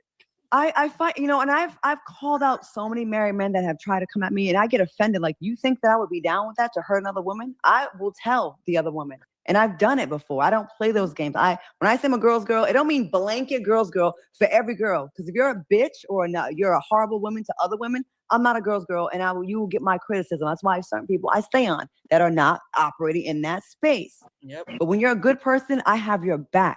If you're a married woman, your man's out here being a whore, I will have your back. I'll snitch. I'm that friend that's telling. So miss me with this. Provide me with these married men that I've been with, or shut the fuck up. Regurgitating some shit your ass then read, you know what I'm saying, somewhere or whatever. Don't know shit about nothing. And up here. Anyone knows me knows I have friends that say, we cannot tell Claudia if we mess with someone that's married because she's gonna read us down. And I will read you down. Best friend. I do not approve. I don't. I hope this is the last time I have to address you hoes. It's not. But if it's not, I have more. And that you do. Okay, so before we end, I wanted to end the discussion of the recap talking about Cynthia Denise Bailey, who I felt did an excellent job as a host of the Dallas trip. We still have, I think, at least one more episode next week where they are in Dallas. Cynthia checking Kelly and Pinky in her way. I'm clear. I'm very clear on that. Well, you need to hear the one piece of this puzzle that you're missing. Cynthia Denise Bailey was marvelous in this episode. And it made me look at Cynthia and say, and y'all know I'm really big on the OGs or the vets coming back to these shows as a friend role, because Cynthia has done a great job as a friend to the show. But what I will say is I felt that Cynthia did more in this episode than some peach holders. No disrespect, because I'm calling a spade. So much so that I looked at everything she was doing, from hosting a trip, getting the private plane, having this big ass house that I'm sure costs like $10,000 to rent for the weekend while they're there, and having to deal with the complaints between Shamia and Kelly, being fed up about it and laughing at her nip slip. It made me think that I want Cynthia Bailey to have a peak now. I think she deserves it. Have one. Billy is doing more as a friend of than some of these girls. And we do have 8 girls. And I'm not one to say people should lose their jobs at all unless you don't perform. I do believe if you're not performing for your job, you should lose it. So I will say that. With all of that being said, I'll start with you, Dustin. What were your thoughts on Cynthia Bailey hosting this trip, her reads in the car? And do you think that she should get a peach and take that from somebody this season? Yeah, well, I think Cynthia is very happy in her role as a friend of the show. And I think that's what the priority is, right? You're going to get a better performance from somebody who's happy to be at work. I think that the parameters of her existence as a friend to the show really fit in with her life right now. As we know, Cynthia is pursuing of a lot of other professional endeavors. This whole episode was about a partnership she has with Adrian Malouf for the Comisario Tequila, which y'all need to be buying and drinking. But yeah, I think Cynthia's happy. Do I think that Cynthia could function as a peach holding housewife with this cast that we have now? Absolutely, because it would feel the same way it feels and watching her perform as a friend of the show because she's that good at it. Cynthia was a full-time housewife from season 3 all the way until she made her exit during season 13. Okay, and consistent. You know what I mean? No interruptions. What we loved about her checking Shamia and Kelly and Pinky, you know what I'm saying, was that we watched it. We watched the progression. We watched her try other options and other avenues toward resolution, right? We watched her go talk to them about the rooms. We watched her try to check in with them again. We watched her, you do a lot of stuff to make it make sense. And that's what makes Cynthia great on the show. And that's why we also understood when she had reached her limit with that shit. And she started telling them, you know, how it was. So I would love to see her be a full-time housewife, but I'm totally satisfied with her as a friend of the show, and I'm even more satisfied because I know that this works for her in her life right now. So I want Cynthia to be happy. When she's happy, she delivers on this show, and that's why we got what we got this past episode. Blue. If it was any other season but this one, I would have said no, just let her be a friend of the show. I think that not all seasons are created equal, not all casts are created equal. And I think because specifically of Angela, Portia, and Drew, Cynthia is a water sign. I think she don't like no erratic shit. She don't like no like. She will do her job. She seems like she cares a lot about her equilibrium. There's a steadying force in those women on the cast that makes up for all the nipping at the heels and exhaustion that she has from dealing with Kelly and Shamia. Where I think this season in particular, she could have easily been a full-time cast member and it wouldn't have been too disruptive. Last season, hot mess, right? And I think that in a world where we have what's her name? Phaedra, who only does faces and mimes the show like an interpreter. Cynthia could be, if she could have a peach, then Cynthia could have one. You ain't gotta talk to have a peach these days. Like, it don't take much apparently. So I would like her to get a bigger check. I would like her to have more moments. Watching her be tired of these women is cathartic for the audience because we too wanted to lay face down, ass up in the bed after that scene. So I think Cynthia is the people's champ right now. So for selfish reasons, I would love her to be a full-time peach holder. I get it and agree. CJ?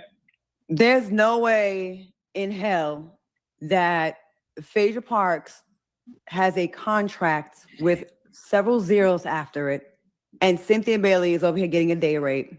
Talk about it. Absolutely the fuck not. The way that Cynthia is carrying this season and all Phaedra does, I will say this. What's the name said something? Pinky made a comment about Phaedra's wig being bad. You know, I'm not a Phaedra fan. That was not true. She's been giving, the hair's been on point.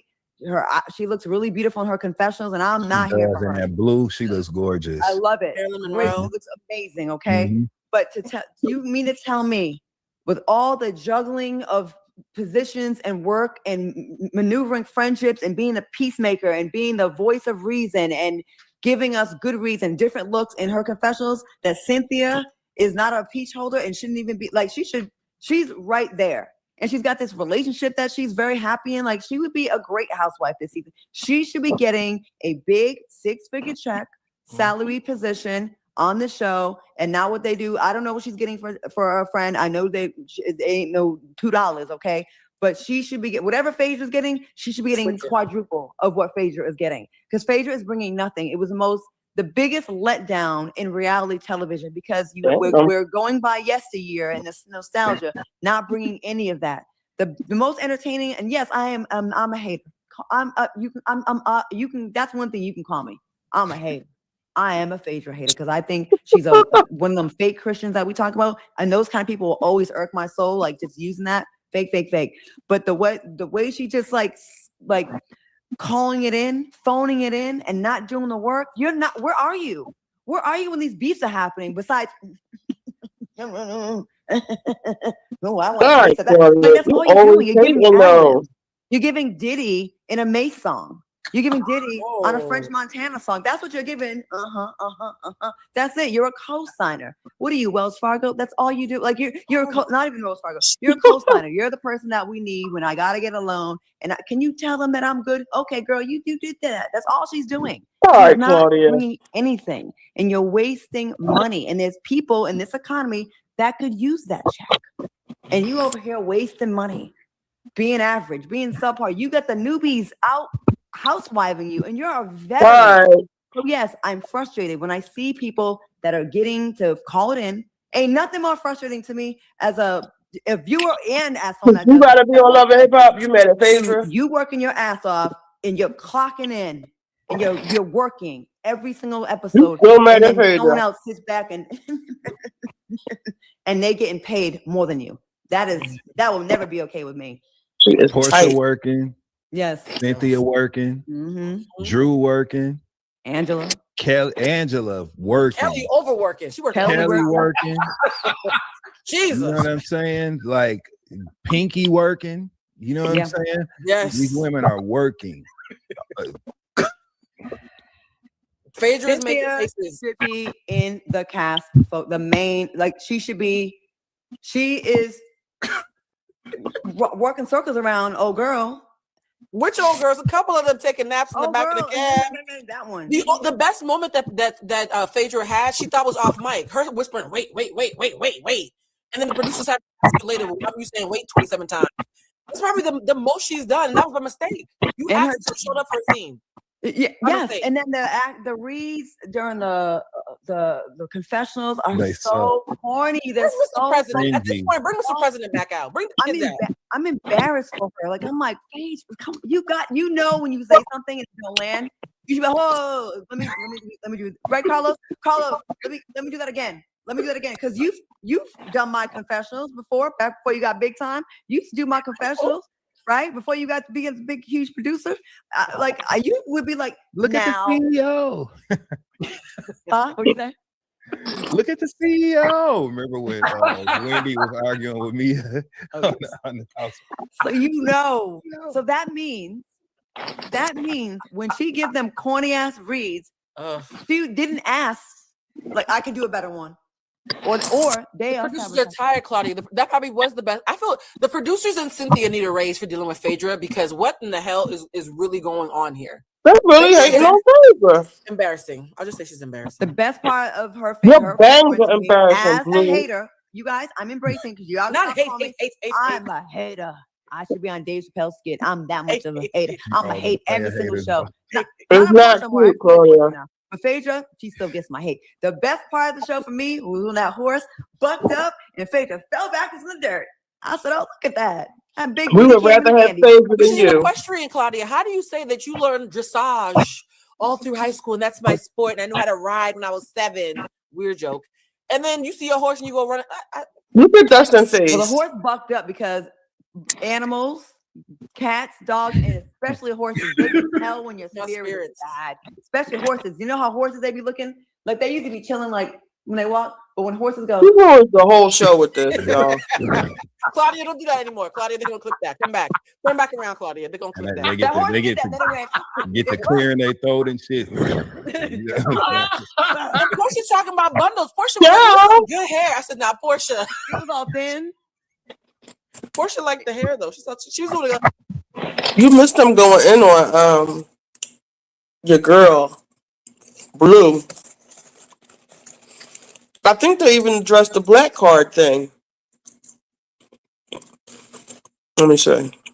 I can't take Claudia hating. Claudia, you were on there on the show. You talking about everybody else, but you were dying for moments with Portia. I remember where Portia had to actively sit in your face and be quiet to not give you a moment. You even tried to talk to Cordell. You were just doing so much as Kenya's puppet, and you are still not over it.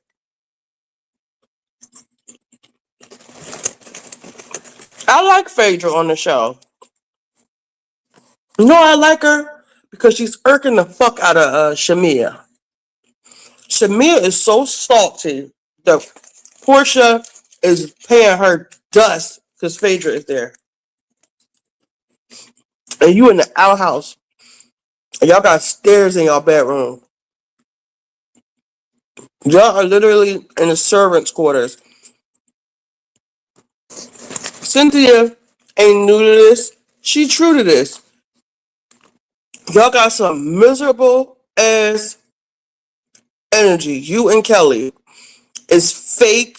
Just like Drew was saying, you always shucking and jiving, twerking and shit. Don't nobody want to see that bullshit. And you made the fatal mistake of thinking that somebody wants to see you, that you could carry the show on your back. The shit you doing is corny. That's what you need to be reading, Claudia. Look at Dustin and Carlos. Y'all just taking it. When Dustin wasn't there, this is how the episode was. They were just going in and they were standing for Blue, and now they hate her so much.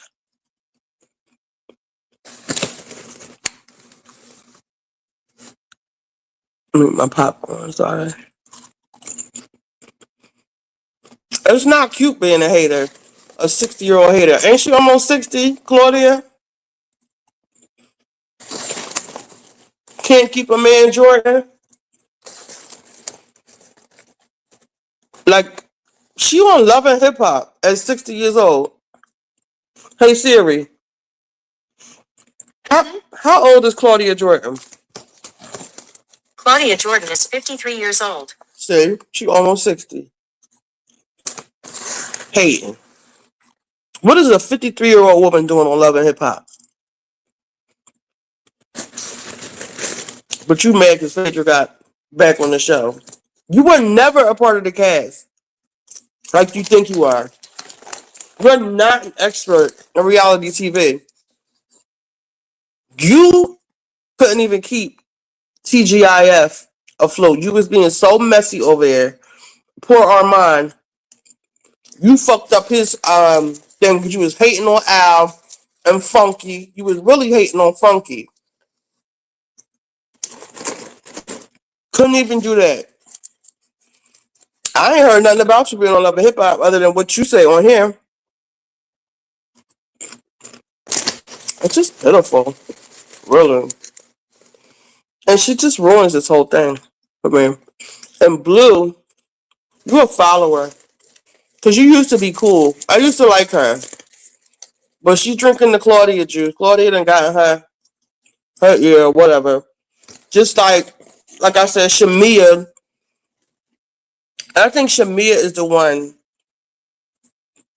You know how Blue and Pinky's the same person to me. But you know how Pinky is always mad. She always ready to go. All of a sudden, K. Michelle came on this show as Portia's BFF. They were sitting together laughing and kicking. Then all of a sudden, because Portia said something about the miscarriage, because you can't possibly be talking about an ass job from 8 years ago. All of a sudden, oh, I didn't know Phaedra was such a nice person. You just so weary and scared of Portia. And it's not cool what you're doing, Shamia, because you're making these girls paranoid. Pinky is paranoid. K. Michelle is paranoid. Carlos said he think that Kelly is holding Shamia hostage. I think it's the other way around. Shamia is telling Kelly all Portia business and K. Michelle. That's probably so fucking paranoid. And I wonder how Cynthia feel about K. Michelle. He used to love Phaedra that orchestrated that lie on Candy. I don't think it was a lie. I think it was misconstrued. I think Phaedra was misunderstood. Because what she said was, all she said was, hold on. Portia. Because now we know Portia was trying to fuck. Whether it was Candy trying to fuck or Portia trying to fuck. And Ty shut it down. And later it came out that T.I. and Tiny were getting sued because they were having ecstasy-filled orgies to the point where somebody in the U.S. Army, okay, that means somebody with some credibility, had to go to the emergency room because she was sucking dick for 8 hours straight. That sounds like meth to me. When people get on meth, They can fuck for hours, probably days. They don't eat for days. Because I used to be on Reddit. And I read this joint where the girl was saying they had to force her sister. She was so skinny, being on meth. They had to force her to eat some oatmeal. She was just ripping and running. She wouldn't eat. They'd be up for days on that shit. All Phaedra was saying is don't get caught up in that bullshit. You want to eat candy till she come and all that. Pump your brakes, Portia, because you're going to wind up off that ecstasy. You're going to wake up in the dungeon with a sore throat. I ain't going to say the upper part because it's very vulgar. And you ain't going to be able to hold your bowels. What's wrong with her warning Portia about that?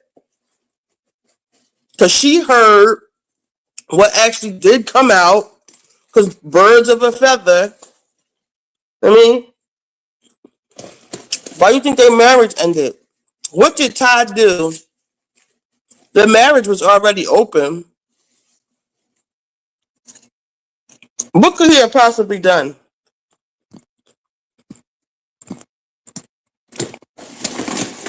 Saying that Candy was planning on urging Portia, that could have completely ruined her career. How? Well, all Candy do is talk about fucking. She had the girls wearing vibrating panties to a show, a play about slaves. She's selling sex toys. She got candy coated nights, candy after dark. She putting sugar in her pussy. Like, that's her brand.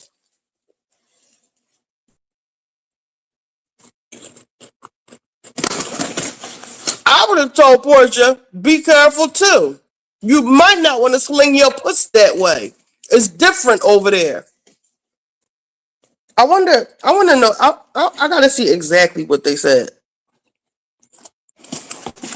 I already got in trouble for showing the preview. So I can't pull it up. Fuck that, I'm gonna pull it up. Hold on. My hands are dirty. What exactly did she say?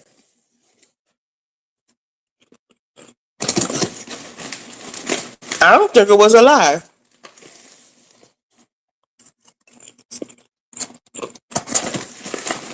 I don't.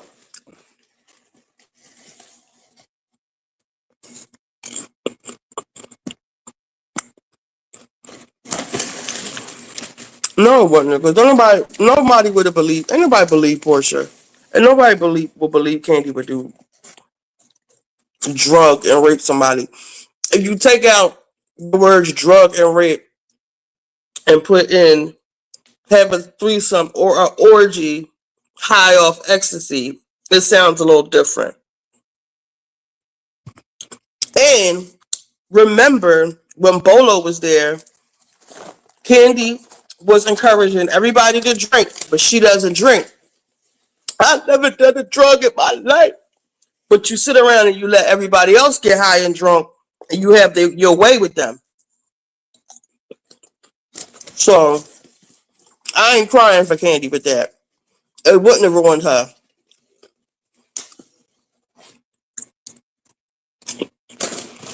I think the get back is like the get back is now with Shamir. I got your best friend. And we just laughing and kikiing. Cause Shamir be taking her little shots at Phaedra. Wasn't they were arguing about Africans. So nanny boo boo. I got Portia. Let's eat Shamia alive. I showed the picture, the video of Shamia's face when they were on that bus. She's sick. She got to stay in the outhouse with Kelly. She don't like Kelly all like that. But she got to have somebody. She was trying her best to get K Michelle because on the preview, damn, I wish I could play it. She was like, Oh, so everybody wearing go naked hair now. Everybody, oh, they had a team meeting about me. Why would your mind go there? Because that's what you be doing behind the scenes in your outhouse. The outhouse is perfect for you. That's where you can have your secret clan meetings. You trying to turn everybody against Portia. Portia ain't paying you no mind. But they did say that Tamia did something that has permanently ended their friendship. So I wonder what that is. Because what you call him said she ain't read Portia book about R. Kelly. Well, Shamia told her that. Ain't no telling what else Shamia told her. And for Kelly to be going so hard at Portia, that lets me know Shamia is in her ear telling the business. Because Kelly is too confident in coming at Portia. And the stuff she be saying is like, girl,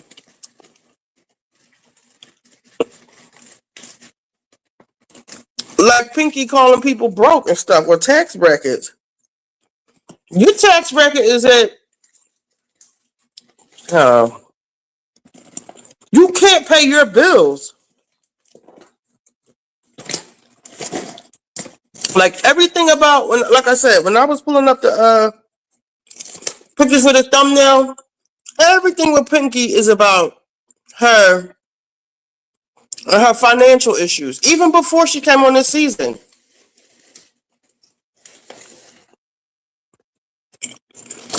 I don't want Pinky, but I'm not one of the people like, get her out of here. I think she's polarizing, and I haven't quite put my finger on it yet. Portia and Shamir are doing the same thing. What same thing? I don't think Portia is running around talking about Shamir. What is it to talk about? Shamir ain't nothing to talk about. What you gonna say? Even if Portia has some low down dirty tea on Shamir, who cares about Shamir?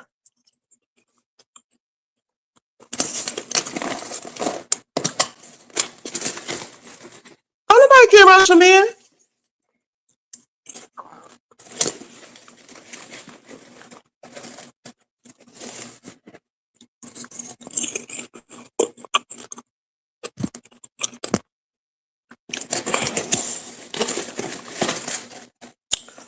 I don't think it was already ended. They always fight and fake makeup, but it's officially over now. Shamir has crossed the line. Why don't you come up? I don't. Oh, I think the new episode of The Testaments comes out on Wednesday. Let me see if it's up yet.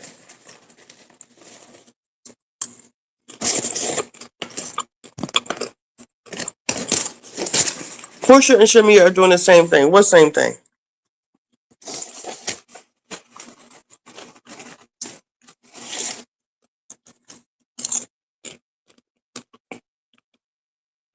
These two clowns at the bottom. A bare naked or a naked hair commercial in the middle of the question. Portia's hair is way better. Bitch, Look at that. you need some go naked hair. Look at your bang. And the way, that's why she pulled her thing down, because her wig was sitting up on top of her head when this first came on. Blue, you're not even that cute. You might want to calm down and follow after Claudia. Are you trying to hide your little double chin? Don't stop. Another compliment, you guys.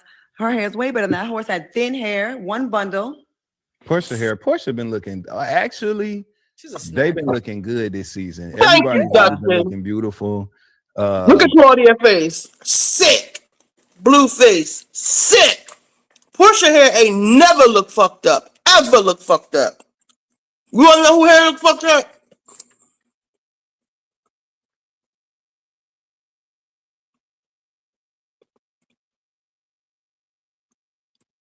Where is it?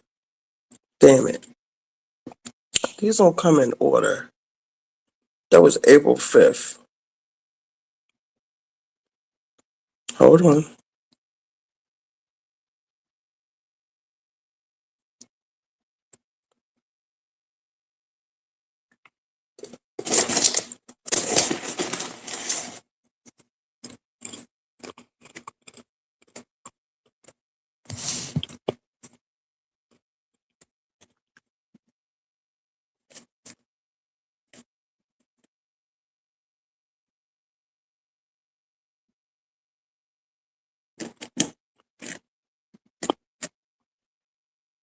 Oh, come on.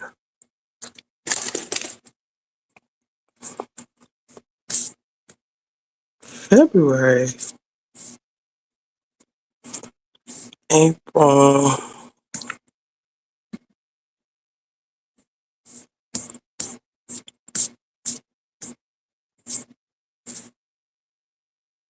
Oh man, how can I?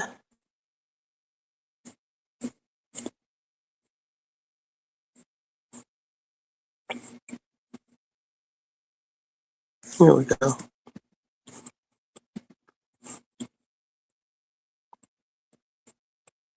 The fuck is that? But you so rich. What is this? I wish I could zoom in on it. Like, come on, what is that?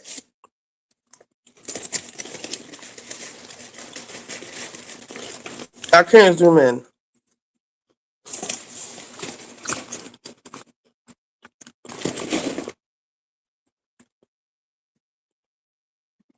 Angela, Cynthia, and Phaedra are going to side with Portia because she's a showrunner. Or because she's not a miserable fucking harpy. Y'all saw the two different van rides, car rides, with Shamia, Kelly, Cynthia. They was arguing. They were not having fun. They just are committed to being miserable.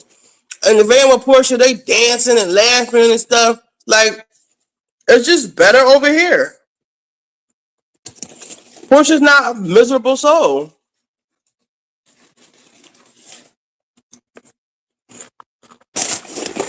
I wish Cynthia would have been with them. Listen, you either got it or you don't. And they ain't got it. And they're mad. Remember Phaedra said, I don't want to go down with the Titanic. I'm married to medicine. About quiet. She said it about quiet or about the show? What did you mean when you said that? Refresh my memory.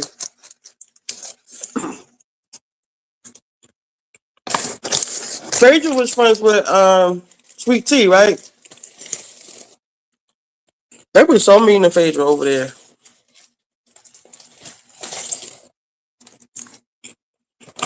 Was Quiet and Phaedra beefing on Married to Medicine? Quiet is pitiful to me. I would never be running behind them bitches like Quiet do after what they did to her. Ever.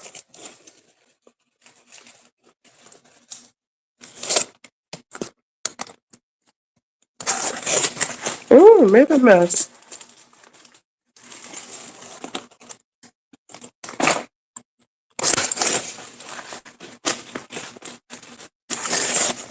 I mean, a bird popcorn. Let me see if the testaments came out yet. Oh, wait.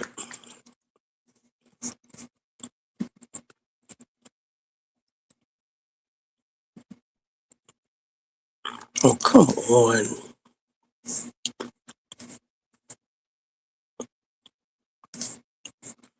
These aren't in any type of order.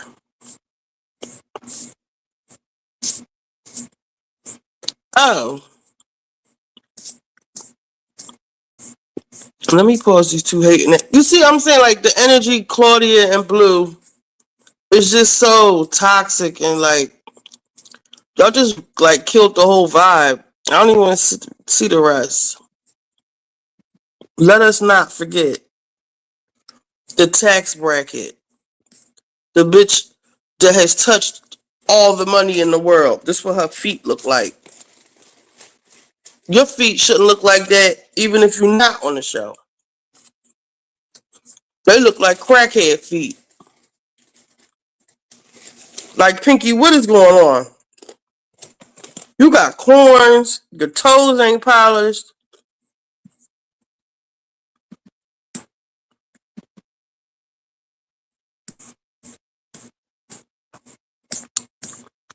This is the Pinky Cole. Lovely lioness. How you doing? Oh, good. I'm up here. Girl, I'm sitting up here trying to eat these White Castle burgers. I said I can't type Oh, all I this. Let me love get White backstage. Castle. Oh, The jalapeno ones. Oh, they're good. we don't have White Castle here. No. No, you gotta get the frozen burgers. Well, I did. That's what I had just now. Those are the ones that they sell like in Walmart and stuff. Mm-hmm. The jalapeno ones, fire. I never Would you heard take her feet off of this daggone screen? I just ate my burgers. I respect your burgers. I just wanted to show the millionaire who, nobody's touched the money that she's touched. I just wanted to show this, remind everybody. Production is so messy to get a close up on her feet. Why would you even put flip? If my feet look like that, I would have wore sneakers. It's been plenty of days my toes ain't been polished. I just wear, or I put on my socks and my Yeezys, slides. You would never, ever catch me like this. What is it? The second toe? What is it? Missing polish? Yes. Okay. I can't zoom in. Well, I don't know how to. Well, I can see. I got it blown up on the television, so Oh shit. I can see. And then she got corns on the outer toes. I don't know what kind of pants they are, but okay, girl. But like they said, she coming from a background, a production background, so it's kind of giving me the sense that she's playing to the cameras. And I also feel like with Pinky, she came on here. She didn't come on here to like have fellowship with the women. Maybe she did. I don't know. But it's seeming like she didn't. It's seeming like she came on here to do some type of branding, some marketing, but it's backfiring because nobody likes her. The people don't see it for her. And they wanted to.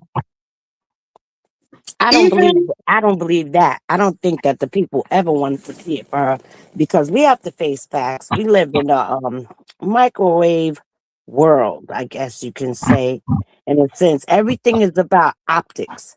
And you don't got to bust down lashes the size of Venus flytrap. Claudia. Oh yes, Stop, Claudia. come on, and a particular size. Now you can be big, but you better not have no stomach. You better not have no double chin. No, yes. It's how you carry it. It's how you carry that shit. Like you could be big, but how do you carry it? Pinky, her makeup, she always got on like not iridescent. What is it called? Like her makeup is like a frosted that silver frosty color, and she's always got a weird lip color, and even her bald cut. Right? I seen some bitches with some. It's ethnic looking. That's what it is. Some most bad bitches with the low cut fade. She don't even have a shape up. Her new growth is coming in. You on this show, you supposed to have a fresh color, fresh cut. Put some product in your hair. Curl it up a little bit. taper down the edges.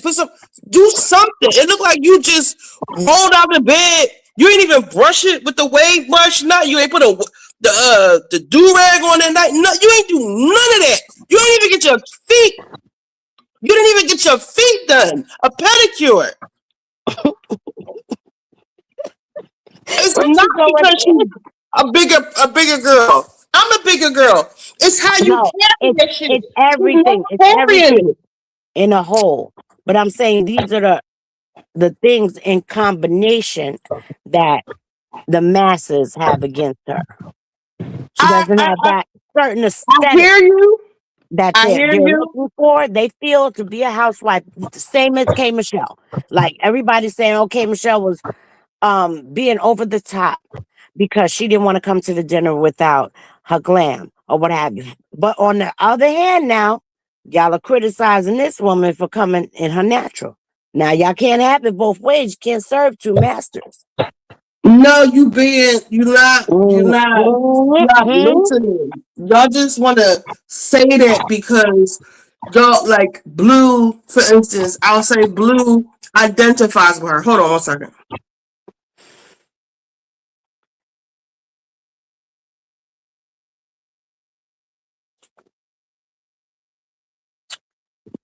Blue identifies with her because they look similar or whatever.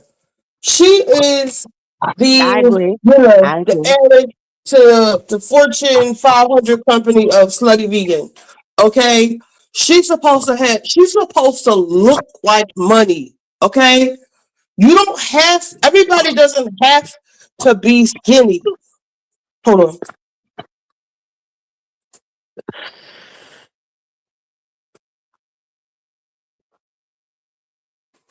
I like seeing the bigger girls that's pretty, that's sharp, let me that's how you feel. That's how I feel because I walk in many rooms where I'm the biggest girl in the room, and I'm always the belle of the ball. So it's not just that, but with the masses, she doesn't have the certain aesthetic, and I'm not just talking about her weight. I'm talking about the short hair. You know, the natural like type of makeup or whatever. Like it's like auntie makeup. She's not wearing natural makeup. Her makeup is a mess. That's her hair is a mess. Auntie makeup. You know, like something you got. But what remember. I'm saying is, she talked too much shit to be looking like that. Like she is not carrying it a certain way. Like she doesn't have any style. She's not flashy. She's not flashy. It's not even just flashy. She looks a mess. Her makeup is a mess. Her outfits are a mess. Her fucking toes. Look at her toes. Like, come on. It's not about because she's a natural girl. I hate this because that's what she's coasting off of. That's what she's coasting off of, and that's what she is riling the people up and having them ride for her like that. It's like you're getting fake sympathy from people because they feeling like you're getting picked on, but it's really because you're a nasty person on the inside. You're nasty. You're nasty, nasty, nasty. It doesn't have anything to do with the way you look. And I clocked it when she told Angela, I could have bought your houses. I didn't like her the moment I heard her say that shit. And it wasn't because of the way she looks. Wait. Let me stop you right there because let me piggyback off what you're saying. I think not just her, but a lot of these what we see now as housewives or what have you.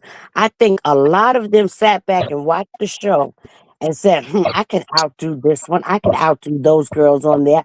And I think that was a lot of their mindsets going on. What do you mean by that? I don't know. I don't understand what you mean. Okay,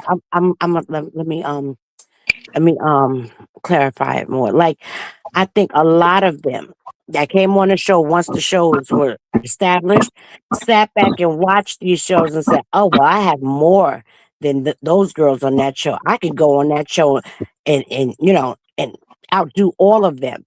However, the others have come on that show and probably had that same mindset that she had, but they didn't display that. The problem is she's saying it. Oh, I can wipe my ass for $89,000. I could have bought your house and this and that. But you don't throw it in their face. She's not playing the game the right way. She's being very brash. It's more than blunt. She's being rugged. You understand? You said it right. Rash. You can what's that saying? They say I can show you better than I can tell you. And see, Well, she she's let not me know. showing you better than she can tell. She's just telling you. But what she's showing you is not matching. So I get where the matches are coming from, where they're turned off, you know? I get it. I get it. Hold on, let's see. Don't you show nothing. You see, they shut you down the other day, Richie. I was sitting there, it said, "Oh, video unavailable." I said, "Oh no." They You got got it me. together? Wait, how can I get this off? Okay. Lucky for me, I always got a plan B. C, D, E, F, G.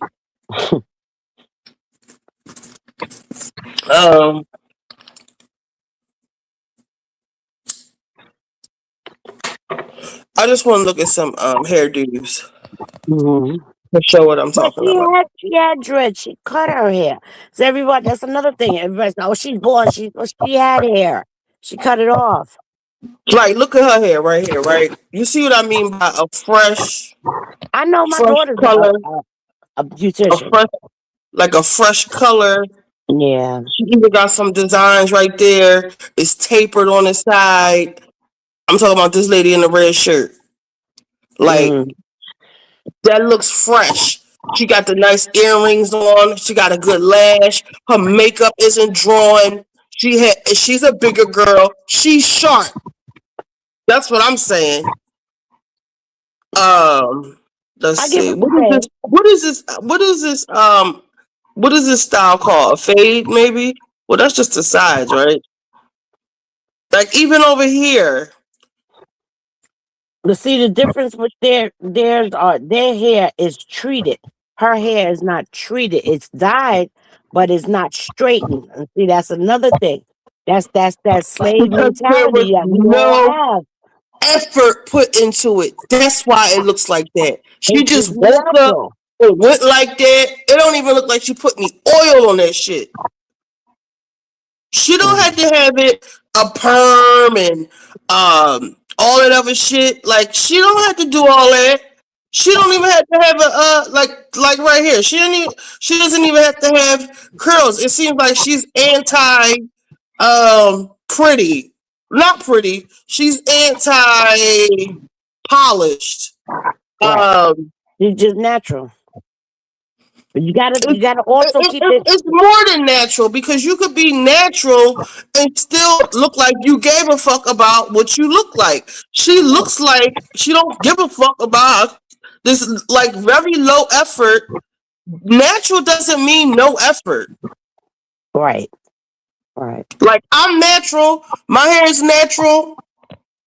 But you also have to keep But it in it mind takes too. like Especially a with lot, just not because this is like day whatever of but yesterday or Monday my shit was popping. It took me 2 days to get my curls to look the way they were looking and sitting right. This ain't just I just wet it and it looked like that now. I just like just wet it and kept going. But the other day I put a lot of effort into this shit. So this is sharp. I like these colors right here. You also got to keep in mind too, and living down there in Philly, there's a lot of Muslims. They don't really like their women wearing too much of the artificial stuff. I ain't going with that either because if he was really on his team, she would be garbed up. No, so I'm not going with that either. Not necessarily. I have a lot of Muslims in my family, and a lot of them do not wear garb. Matter of fact, nobody. I said if he was really on his team, meaning like if he was really on his like Muslim shit, he would have her garbed up and she would have a face drawn on because she's married. So Not true. Not true. And that's not true because I have a lot of Muslims in my family, and like this right they here. they don't wear garb, but they don't All want their wife she would have to do. Oh, you can't indulging. even see this anymore. Hold on. Like this right here. All you need is a do rag at night, maybe some mousse or something, Hmm. and get the size cut, get the shape up. She doesn't have any of that.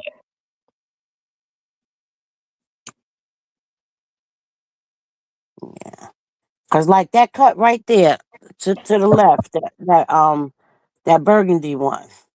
This one right here, Yeah. sharp. That's sharp. No, not that one. It was up more. Oh, like let me see.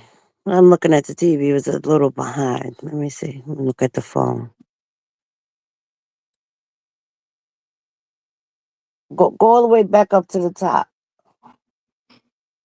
Let me zoom out. So hold on. It was something like how she had her hair. Only thing it probably looks dry, and that probably that dye she got in there is drying her hair out too. Because that's bleach. You know, that blonde. Mm-hmm. It doesn't have to look like that. Cause here go some bleach right here. Like her color is coming in, like kind of like hers a little bit. Like her black, her I get it. colors, her bleach are I get it. growing. She needs to moisturize her hair more. Yeah, because that right there, that's her, that blonde, that's platinum, but you know, This one right that here. that's more or less her. Yeah, the third one over. Mm-hmm. Wait, right Yeah. here. Yeah, right, the one right next to Taraji. That's what she thinks she's giving. But like I said, her It's roots are dry. growing in. Like for the show, you could have at least gotten a fresh color, a fresh tape. It doesn't look like she gets shape ups.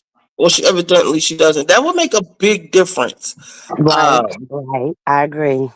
I agree. Some mousse Because on the you see, side. this is like her look that she's And going for. even Issa Rae, she's natural. And I used to watch I don't know why I'm talking so loud. I used to watch what's the show name? Insecure. Right. And I would see Issa's hair, and at first I was like, But then I seen like the little style she did. She even gave me some ideas, like the little braids I got on my like the how I got in the front. Like I saw how Issa would like twist her hair up and do little styles with the just do little styles with it being natural, like really natural, like one natural curl, like not doing not doing too much, but still putting some effort into it. Right. I get it. Yeah. Like you said, it could be shaped up and moisturized well or whatever. I would love to see Pinky with something like this, like because it's not so because it seems like she's anti. Um, But my thing is this: you have a lot of people and like Phaedra talking about pinky hair or whatever, but you're sitting there wearing somebody else's hair. Let's not forget that. time out. She came and paid your hair first with the I wig. don't She give a started it. damn. She Look, started it. You're not going to talk about me and you look like that. I'm sorry. And I'm not supposed to say nothing back. Why? Why? Why can't we say anything back to her? Because she's natural? Because she's the bigger girl, we can't say nothing back? She take the most shots out of everybody. Even they said it. Her biggest supporters, Blue and Claudia. They hate Phaedra and Portia. They was riding hard for Pinky. I actually liked all of them. Phaedra just, I don't know, she just went into the superficial. I like the original Phaedra that came on. Yeah, she is very superficial, and it's I like, mean, it's crazy. But that Marilyn Monroe look in her confessional, I have to agree with Dustin and them. She looked good. I said, oh, yeah, that looks good on her. he just cracked their faces. Let me see what he was saying. She looked really good in that Marilyn Monroe Look, they hair want and to that fight sleeve Dustin. up. Yeah. Show. Not on Portia more. I actually like Portia now. But Phaedra, she still gets my hate. The best part of the show for me was when that horse bucked up and Phaedra fell backwards in the dirt. I said, oh, look at that. That big booty came in handy for some But she's an cushion. equestrian, Claudia. How do you say that you learned dressage all through high school and that's my sport and I knew how to ride when I was 7? Weird joke. Okay, pause it. And then Pause you it see for a a horse minute, and you go, Richie. Now, it's true. I watched, actually, I remember, but actually, on Samsung TV, they have a Housewives channel that comes on to show all the old shows, right? And I said, I remember when Phaedra first came on the show and that episode when her, Dwight, Peter, and Cynthia went to the derby type thing or whatever, and she was and she stated there that she was an equestrian, and they showed a picture. No, they didn't show a picture. She said she was an equestrian, and then when the reunion came, they actually showed a picture of Phaedra riding those horses. So that's back what Phaedra was saying. They hating, and I Yeah. hate that Blue has turned into like she's drinking the Claudia Kool-Aid or whatever. And I think Claudia a lot of the times is just being, as they would say on the Joe Button, she's just potting. She's potting, like she just trolling really. Yeah, throw things out there just to just to get a reaction or whatever. But I feel like Blue is kind of like she's turning. Where's this Blue come from? I don't remember seeing her anywhere Right. before. That is a good question. And I was talking to Gabor one day. I was like, what are her qualifications? Like, not qual. Like, what are her? Who is she? Is she a therapist? Is she a life coach? And he was like, she just wants some like LA She's type a soothsayer, like it says in the Bible. What's that? More or less like a psychic. She deals in sorcery. Oh, please. You didn't hear one of their shows. I don't know if it was a week or two. I can't tell you when it was. But Carlos was saying, I would like for you to do a reading for me. And this, I said, reading? I said, oh, she's a soothsayer. I don't like that. I don't. Me no like you. I don't know where he got her from. Let me see what that's saying. Well, the horse bucked up because animals. But you coming at Phaedra? I thought you was a horse rider. Phaedra is like 50-something years old too. I used to play the piano. I can't play that shit no more. Not like I used to. I was going to say that it's not like she rides every day. I mean, you can't expect somebody, yeah. Shit, people old. Shut up, Blue. You look like you don't even.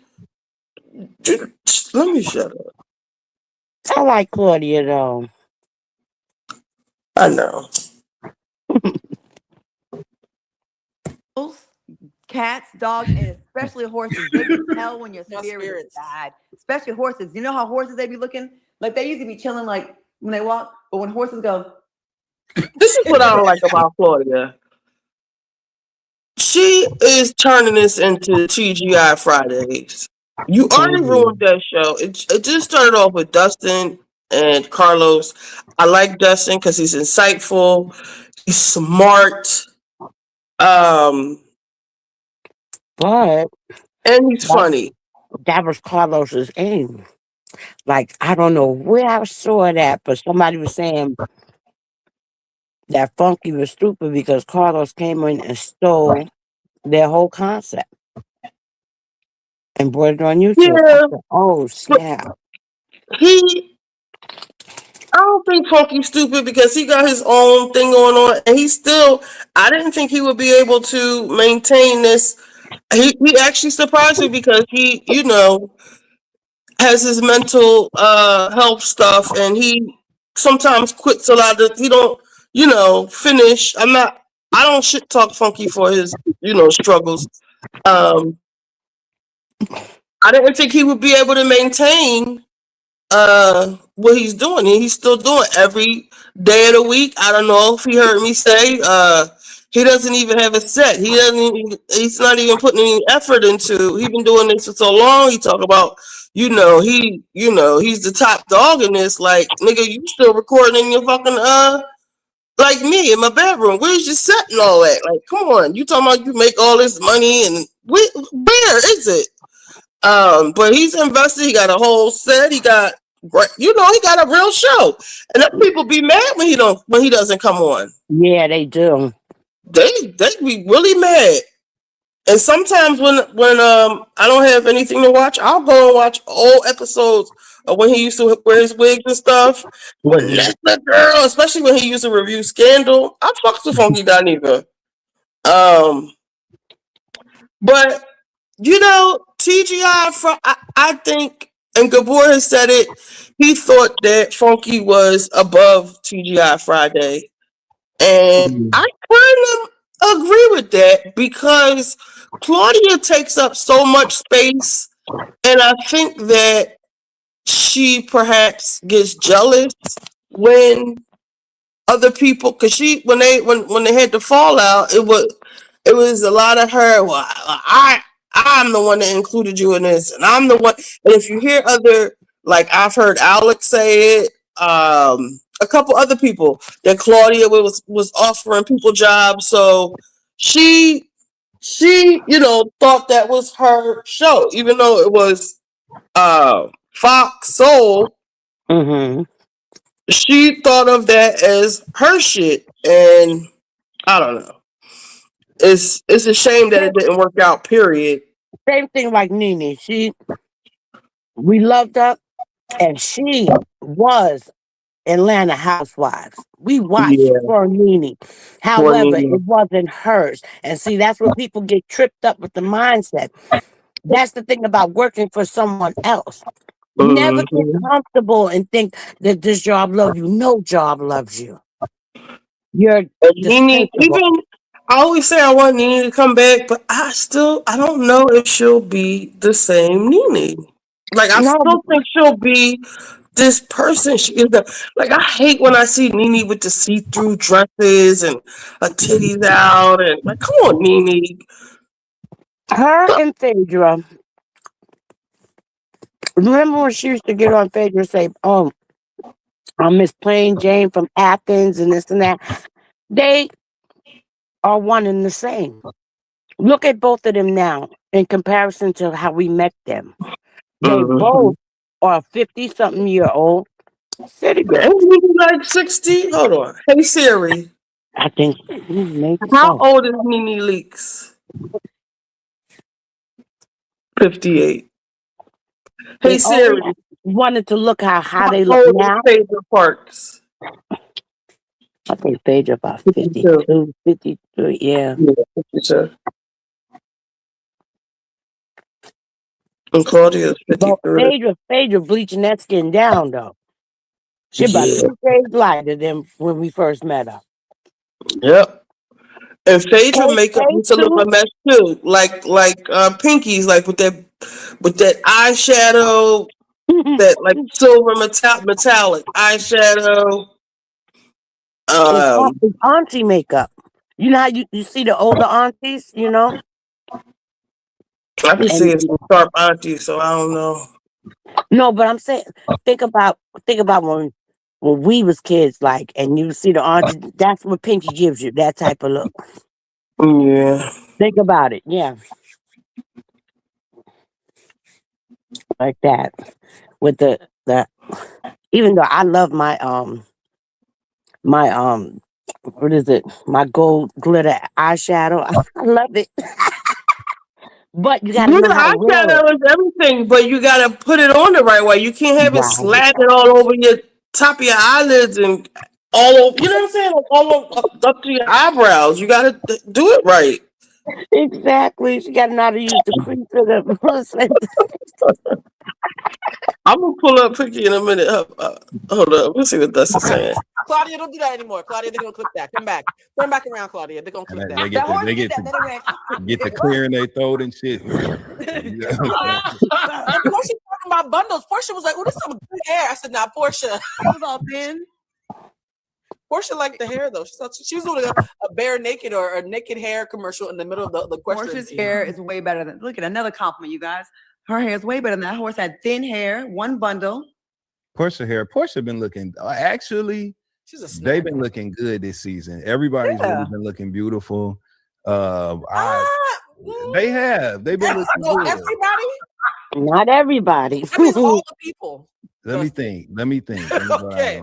What you talking about? Yeah. Some backwash. I think everybody has had a moment where they look beautiful. That's okay. So you changed it. Everybody had a moment. Yes. Yeah. Everybody had a Backwash, moment. Blue. Okay. Blue, Huh? who's backwash? That's a hell. Yeah, what are you talking Let about? me be nice. I think a seed was planted in my mind when Drew said disproportionate or whatever. Because now I keep looking at. Yeah, Drew put something in my head. I'm looking at the outfits and how they're being cut.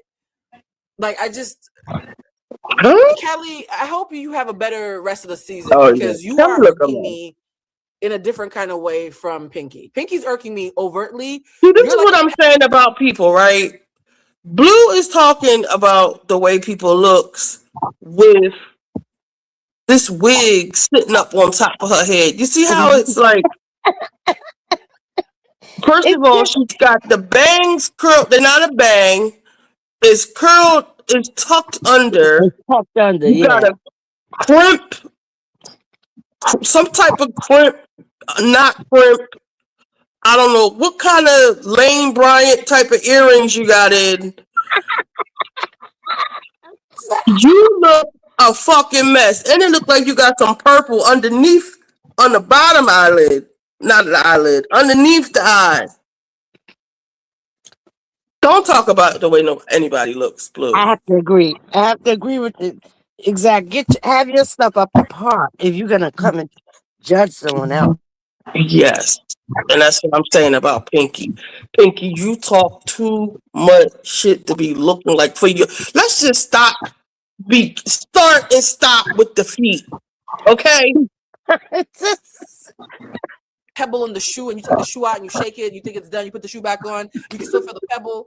Oh, it's so irritating. Isn't it? That's how I feel about Kelly. She's like that little lining.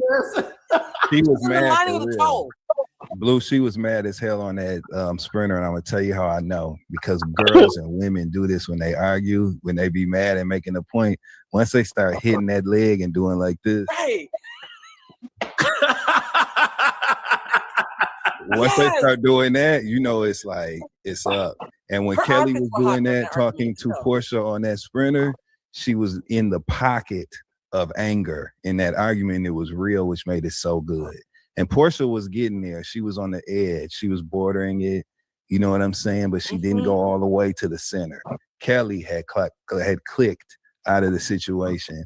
And by the time she started mentioning, 25-cent chip bags and stuff, chip flavors at the end of the episode, I was like, yeah, Kelly didn't completely. Oh, what was it? The hot Frito cheese, yeah. Hot Cheeto Frito cheese, puss. That doesn't make any sense to me, though. Stop trying to make fetch happen, Kelly.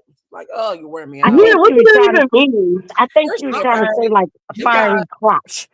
I think that's what she was trying to say. Like hot Cheetos, it means hot, and like what she said, hot Cheetos and what else? What's the other thing she said? She called them chili cheese Fritos. Like she just a whore, a slut. That's what that meant.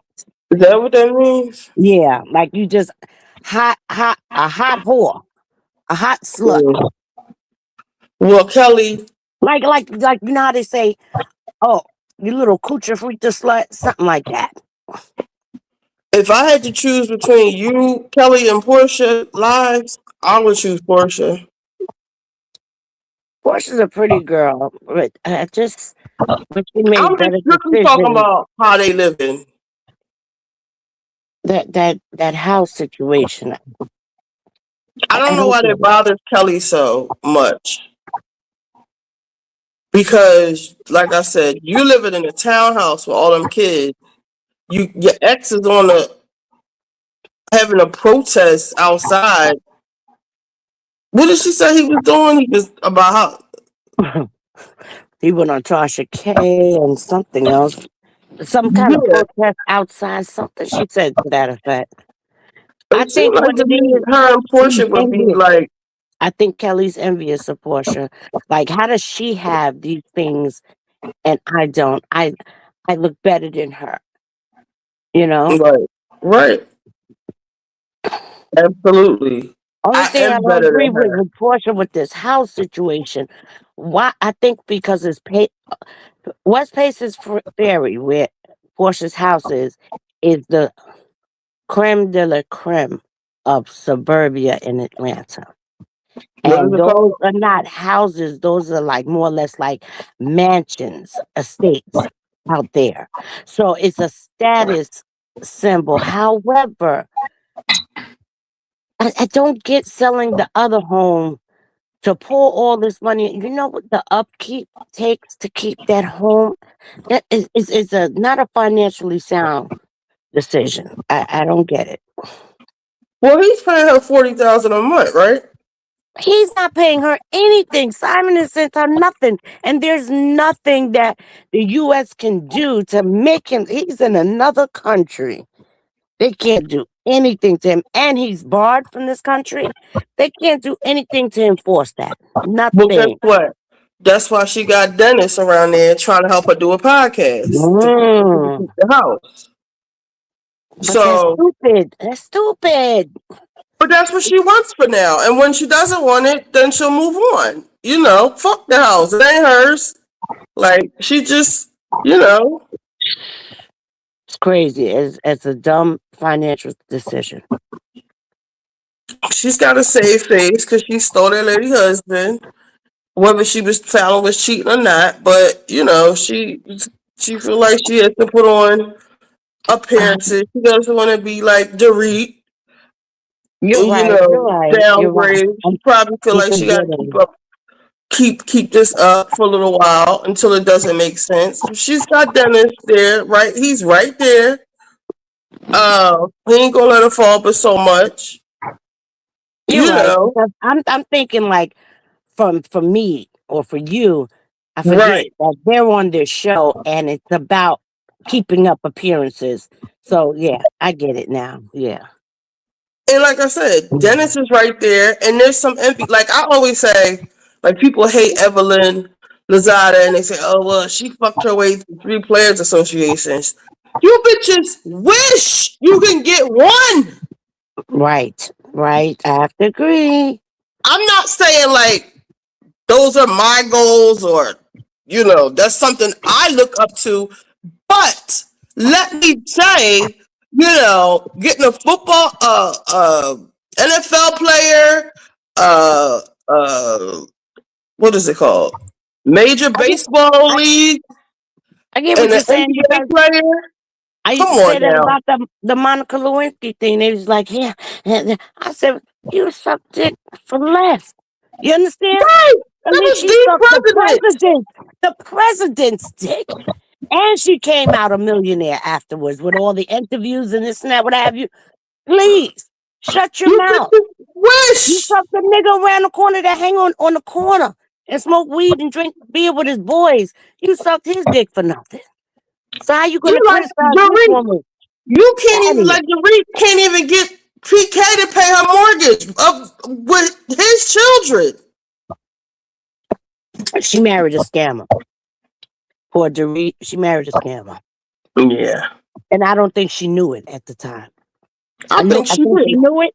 I think she knew it once after she got in it, was married to him, whatever. But what he did was love bomb her. Cause come on, look at PK. Come on. That's how I know she knew. She knew, and he But a knew. lot of She knew times what they time don't it was. care. She didn't care because he was breaking her off because somebody like him has to pay for a bitch like that, and Like Dorit ain't Simon. nobody. Like Simon and Portia. She's She not knew. like a Hilton. Not saying they have such a pedigree or anything, but they are somebody in Beverly Hills. The and people forget that it applies to friends too. The same way you get them is the same way you lose them. Mm-hmm. The came Mm-hmm. on that show as friends of Lisa Vanderpump and helped Kyle get her out off the show. Okay, so now Bo's gonna come in, and now you done lost your friend. Dorit did the same thing with Lisa Vanderpump. That's So people true. are not understanding that dynamic between Kyle and Dorit. Wait, before I get into that, let me hear what Dustin. Okay, For yeah, we got on more. tonight, it was definitely worth my patience because I wanted to talk to y'all last night. All right, so Raindrops, let us know in the comments your thoughts on this episode. In addition to, should Cynthia get a peach? And whose side are you on, Portia Absolutely. or Kelly? Okay, I I'm gonna We're on agree. Cynthia's side. We're on Cynthia's side. Okay, Cynthia been baby. I'm on Cynthia's side and I'm on that horse's side. Why do you? They gonna cut this up. There's a liar amongst us. She ain't never done no dressage. But no, Portia Kelly, great ending to the scene. I love a spat. So to know that last week we had Pinky and Angela, and this episode we had Portia and Kelly, and we'll see what happens next week. Which I think next week, Raindrops, is when when K Michelle and Drew get into it, and that has been very highly anticipated since. And you know what about K. that? I thought it was so. I think they said it on here. It was so when K Michelle was like, "I'm not gonna let you you're not gonna treat me like your husband treats you." It goes back to what Dustin was saying. What I was saying about K Michelle only really. No, this is what I say. It has two speeds. She can only operate in conflict or when they're talking about her. If you notice, only time we heard anything about her is when she was talking about the country music stuff, talking about herself, and then when she's taking little shots at people. Even this episode. Oh, I didn't know Phaedra was so all the white women liking Phaedra. And why would you say that on TV? Like, that was Thank weird. you. Thank you. I hate when black people, and I can Yes. say it because I'm a black person. I hate when black people put white people on this pedestal like there's something to aspire to. That's just Thank like with you. Simone's son. Remember when that blowout, that argument Simone had with her son? And when he said, "Oh, you think white people?" I said, "What the fuck does that?" Excuse me, language. Wait, what did he say? Remember he said, "Oh, white people they send their kids to school and they pay for their kids to go to school and they come out millionaires." What does that have to do with this at this black house with this black table? You Right. understand? Why do black people always feel I gotta do it because the white people do it? Even if that's your mindset, you don't say that out loud. And definitely No. not on a camera. What's wrong with these black people? They shame us every chance they get.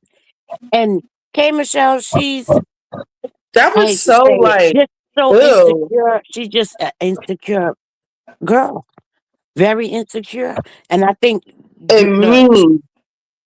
I think just because even though Drew is not a well accomplished singer, she's still threatened by just because the girl sings. Girl only had a few And songs. Drew is beautiful. I think She Drew is. came on there She without any is. makeup to be funny. Like, I could walk around without makeup. I'm not beholden to, Mhm. a glam team. Yeah.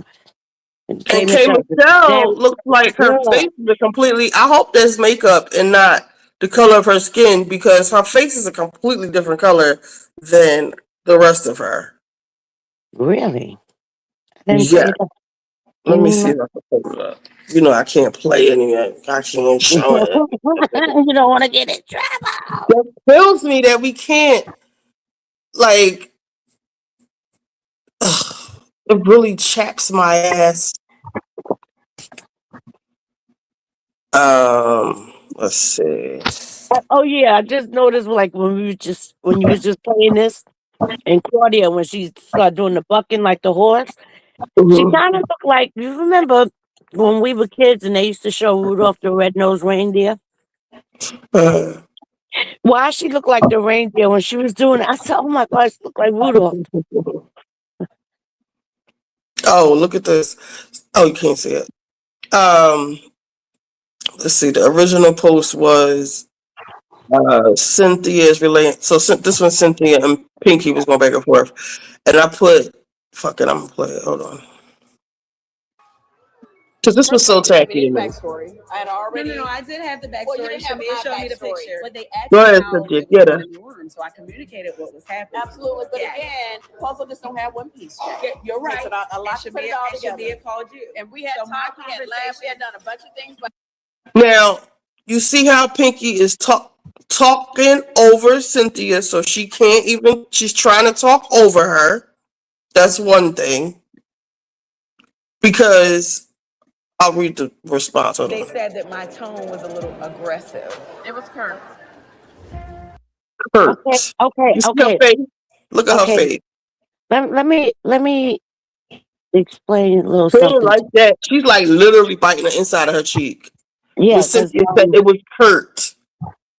yeah, that's another thing about Pinky people are not taking into consideration.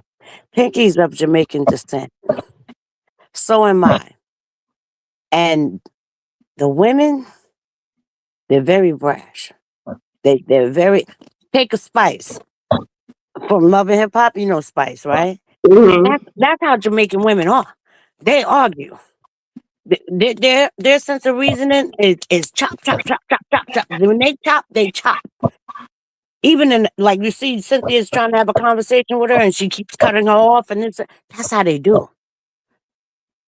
So I think that's what it is for Pinky, is rubbing the public totally wrong. But if you don't understand Jamaican culture, that's how the women are. They're very, very, Well, this ain't Jamaica. I know, that's what I'm saying. So this is why the public is not going over well with the public, because she has to learn how to code switch. You know? You can't deal with Calm the fuck everybody down. same way. Yeah. They're very on it. I'm calm. You know what I'm saying? Ease up. Now for the millionaire. How Phaedra said it, show yourself friendly, girl. That's what she needs to do. Now for the millionaire in the tax bracket that she's in, she's got silver nails, gold. This looks like costume jewelry. It doesn't look real. I know her earrings aren't real because look how they're weighing down her earlobes. Her jewelry doesn't match. It's a link chain. Her ring looks like it's silver. Just like me. Just like me. We notice all this stuff. I'm like, that's not a And match. she's got some type of emblem on her hat. So she's got all this hodgepodge of jewelry going on. And what I'm saying about the makeup, it's like all the way up to her eyebrows. Yeah. It's given 2000s makeup. Who's the makeup artist? They need to be smacked. It's too much. Hopefully, season 2, she'll probably get it right. It's her first season. But usually we cut people a break. But I'm gonna keep going back to, you talk too much shit to be you. When you talk the type of shit she talked, you gotta be on point. I'm sorry. Because people are gonna be looking for something to come at you with, to fight back. And it's too easy. I received what you were saying, but I do feel like there's a reason why it ended up going left. Look at this hat. Like, how does this hat match what she has on? Look, this is what I'm saying. The eyelashes look extra, extra fake. And what I mean by fake, with lashes, they have mink lashes, like real fur. These look like the beauty supply makeup. She's got this smoky eye with the metallic in the crease. It's not smoky eyes for nighttime makeup. She's got the hat on, and she's got the earrings that's weighing down her ears. She's got the nose ring, the choker like chain. I don't think it's supposed to be a choker. It's just too much. Too many different things going on. I agree. First of all, you didn't have any of the backstory. I had already. No, I did have the backstory. Well, you didn't have Shamia my showed me the backstory. picture, but they asked me how it was going in the room, so I communicated what was happening. Absolutely, but Yes. again, the puzzle just don't have one piece. Yeah, you're right. Takes a lot to put it all together. Shamia called you, And we had so my talked, we had laughed, we had done a bunch of things by We the time we did. got to you. We did, Respectfully. but let's be clear. All clear. That was my first time having a conversation with y'all after I had a conversation with them. So can you imagine? Yeah, so you They come came to in me. hot. The table was very messy, but I have moved on.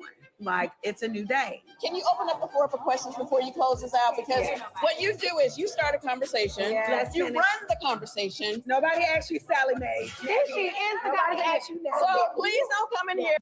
She called her Sally Mae. But you just you are filing bankruptcy. You just lost one of your houses and got it back. Okay. You know. Can I speak about that for a minute? The bankruptcy situation. Now, in business, usually you incorporate your business, so therefore your personal assets can't be touched in case the business goes awry, where you may have to file for bankruptcy. But then in that case, you would be filing Chapter 11. Now, please don't tell me she wasn't incorporated. Do not. Please don't tell me that. I don't know. I would lose all respect for this hoe if she Right. was. If she had no LLC. Right. Is that That's what why you I'm tell trying me? to find out, because I remember the conversation she had with Angela on the jet was saying that I don't pay myself. I'm like, excuse me? I almost jumped off this bed when she said that. I'm like, you're supposed to incorporate your business and you're supposed to put yourself on the payroll. You understand? That protects you. So in case you do have to go into bankruptcy, you file the Chapter 11. Now, there's a difference between business bankruptcy and personal bankruptcy. So I'm not getting it. And I'm like, then it came up about her house being taken. Now that happens. That happens because you can file for bankruptcy and sometimes you'll have an overzealous debtor that will go after your assets or whatever, but you see they had to give it back to her, whatever, because they can't do that. It's illegal. And I'm sure they were sanctioned for that. So I'm trying to figure out, what is it? Is it Chapter 7 that she had to file for personal use? Because, and then that's another thing. This is why I'm totally perplexed with her situation. If she's legally married and she's filing a Chapter 7, that's affecting not just him, but also him. I mean, not just her, but also his finance. I don't get it. I don't get it. I want somebody to do a deep dive. Come on, YouTubers, get on it. You know, we got all these YouTuber sleuths. You know what I'm saying? Get on it and pull up her paperwork. I need to see it.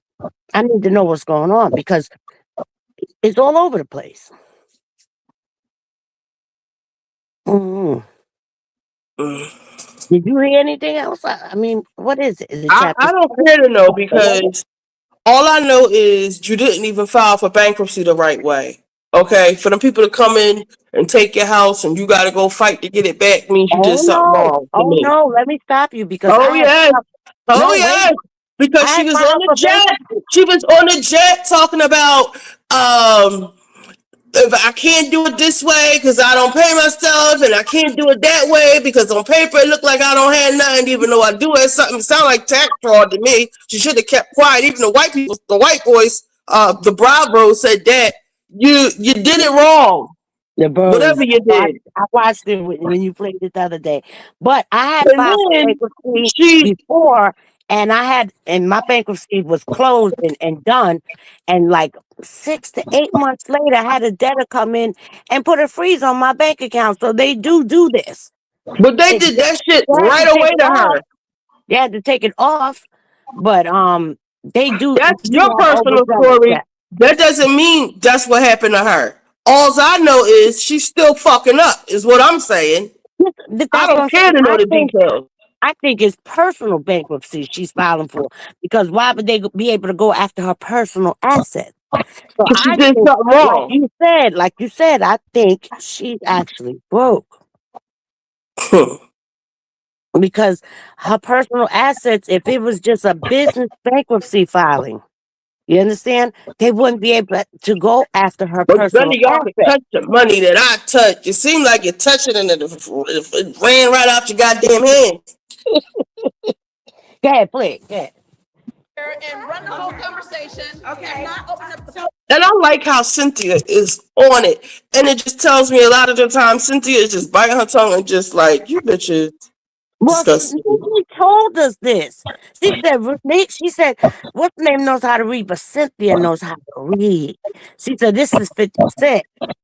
Because Cynthia is telling on y'all her ass and Punky is getting mad because she thinks Cynthia is an easy kill. And Cynthia is right there with her. Like, before you, I like that line. Before you close us out, can you please leave room for questions and comments and concerns or whatever she said, bitch? Because you always want to come in here and start some shit and then shut it down when you feel like you got your shit off. No.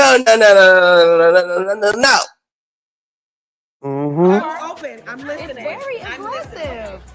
It's very disrespectful to call. And not open up the. So I'm open. I'm listening. It's very aggressive. It's very You see Cynthia disrespectful. face? So I'm open. I'm listening. Don't come in here and run the whole conversation. Okay. And not open up the. So I'm open. I'm listening. It's very I'm listening. aggressive. It's very disrespectful to call somebody aggressive, especially. You're being aggressive. Now, right here, she looks incredible. Fucking incredible. She looks good, She's yeah. got, well, I ain't gonna say incredible. She looks a lot better. She's got her lashes better. Look like she got some individual lashes instead of cheap ass strips. She's got this dress on. She got her makeup done right. She's got a few cuts in her hair. Her color looks a little fresher. Her earring situation looking better. A lot better. A lot fucking better. I like this. Now she's got to change her attitude. Look at the hair. Look at the hair. It is permed there. It's relaxed. Whatever happened, I like it. It looks good. It looks like she put in effort. Black women have to. Her earrings match. It's not all over the place. There's no silver anywhere in here. Looks like she got a little bronzer on her chest. I like this. The makeup is not. It can be better, but it's getting there. Go through.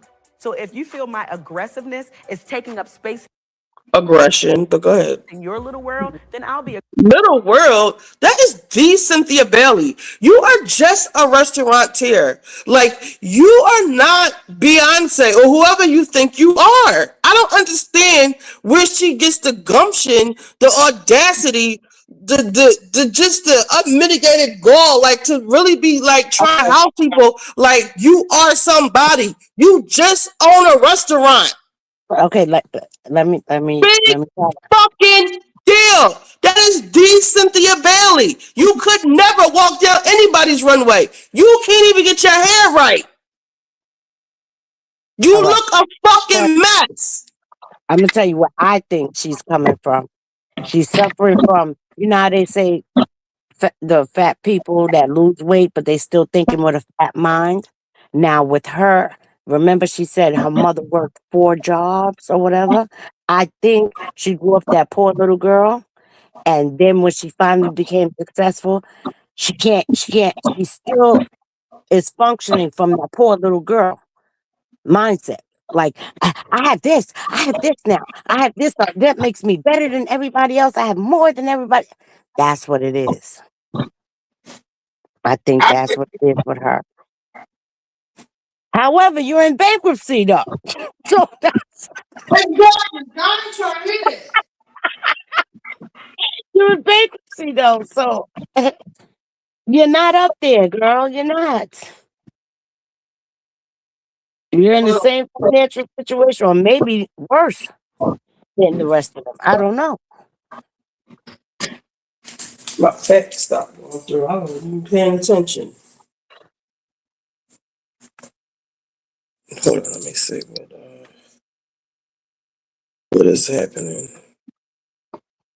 I got this HP printer, and I'm seeing a new doctor in the morning. My ass should be in the bed. Um, and do you know I went to scan some documents on my printer that I own, and it told me that I have to pay $9.99 a month or a week to use my own freaking printer. What? I have a brother's, and I I shit you never not. had that problem. There's some new shit they done started. If it's an all-in-one printer where you can print, scan, and copy, how the hell are you paying for anything? And they just started this. I think that Are you scanning from off a website? no, I was scanning some. I had to send some records over to the doctor's office, and You I have don't the want to hard say my copy. business. No, don't show it on the screen. But I'm I'm saying not. you have the hard copy. You have I the have this is piece of these paper. are the hard copies. I scanned it. I wanted to scan it to my computer. That's when it said that I had to get a subscription. I don't know what just happened. Hold on. Maybe Why it that's stopped? something HP got going on. But I saw somebody online talking about it, and they said they threw their motherfucking printer in the trash and ordered a brother one.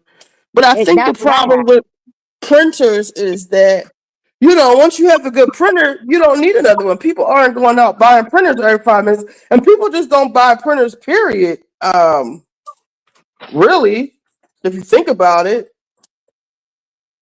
I don't know. I think I'm like the only person I know with a printer out of the people, like my street friends. They don't Hmm. have printers. So people aren't, and then we've had this printer for like a couple of years. So like they And just see, thinking this of new printer, ways to make money, probably. and to But save out that on ain't it. ink, because I have to always buy ink or whatever. And a lot of times I would keep it full, and it dries out if you don't use it.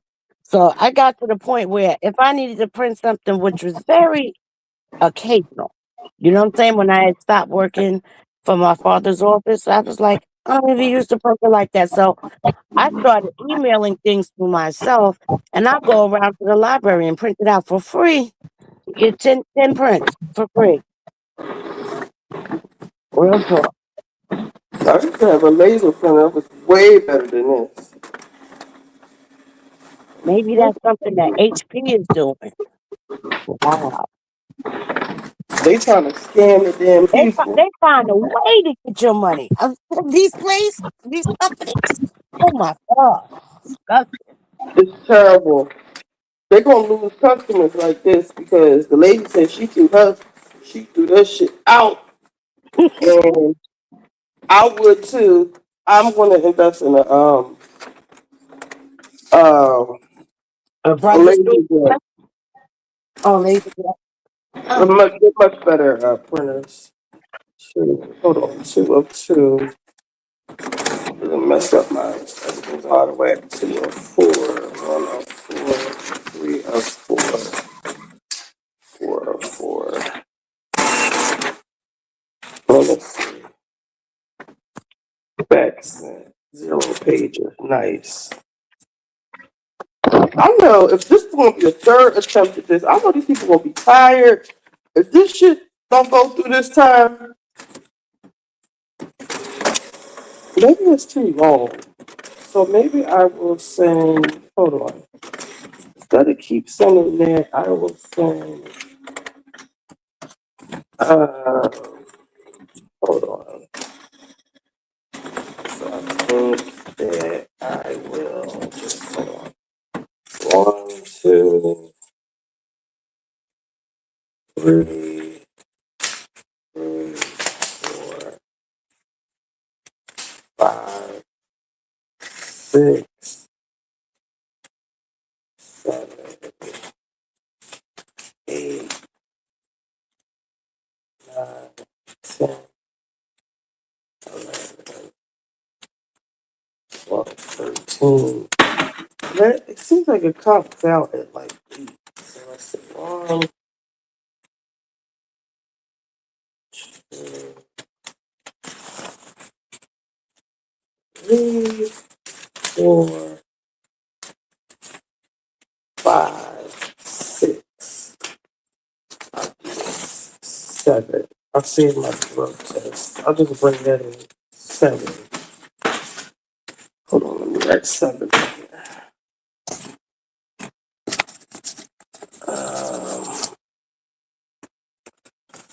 Let's see. Part 2.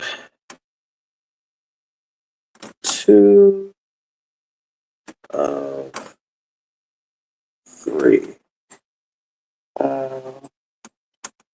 How many pages is most of this one?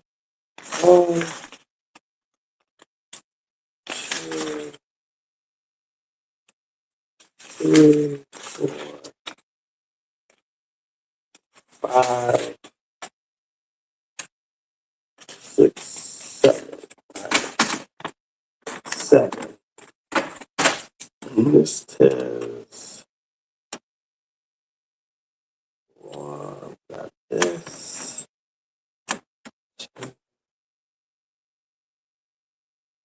3. Alright. Phone number in. X. And now, what's the damn phone number? Da, da, da.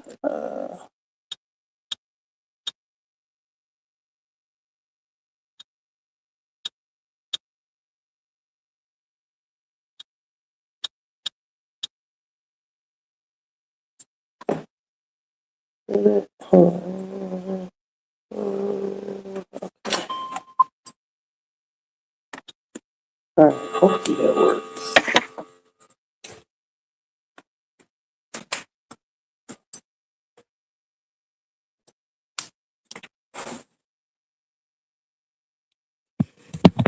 So let me see. Aggressive, but what you will not do is you will not disrespect me because I'm You are the one being disrespectful. powerful and I'm strong and I stand in my truth. Are these like your self affirmations? And then you pulling out the black card. Hold on. Christian Mia. Disrespectful to call somebody aggressive. Did you see the way she looked at Shamia? Look how she glanced at Shamia. Look at Cynthia's face. Shamia looked like a child that's watching her two parents out here. See, It's very disrespectful to call somebody aggressive, especially with all Black women have to go through. Oh my God, I just cannot with the black card. Every time these bitches backs get against the wall. Boz with getting caught in a lie with Amanda, picking on Amanda. Garcelle. Every skull, kinfolk ain't skinfolk for whatever. I don't even remember what happened at the reunion. Stop using a black card when you bitches don't have anything, a leg to stand on. Just concede. You're losing this fight. You can just say, you can just be quiet and listen to what Cynthia is trying to say. You do not have to. Cynthia is the least problematic person ever. Hold on.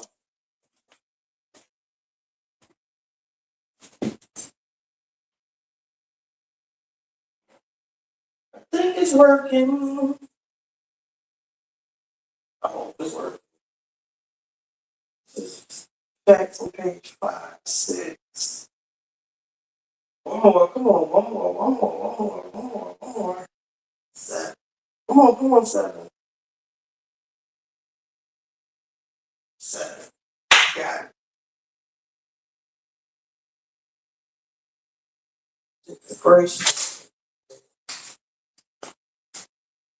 Hold on. Come right back. Right back. That's couple sheets. Version was 7. All right, makes sense. All right.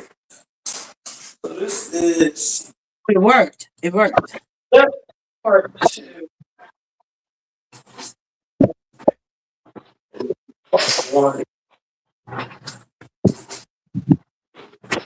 All right, that's enough. I ain't sending no more. Because I don't want them to come in the office and there's just 1,000 faxes from me. You know, they'll be like, girl. Okay, that's good enough. So let's see. I said not the black card, not the black woman card again. Dear Pinky, you are mad aggressive. Please stop taking shots referencing money when you're discussing bankruptcy in every episode. So someone put, let's see, I got three. Someone put, Pinky is a boss in the food industry. She was. But Hold up, because I'm going to show you something about your boss. Um,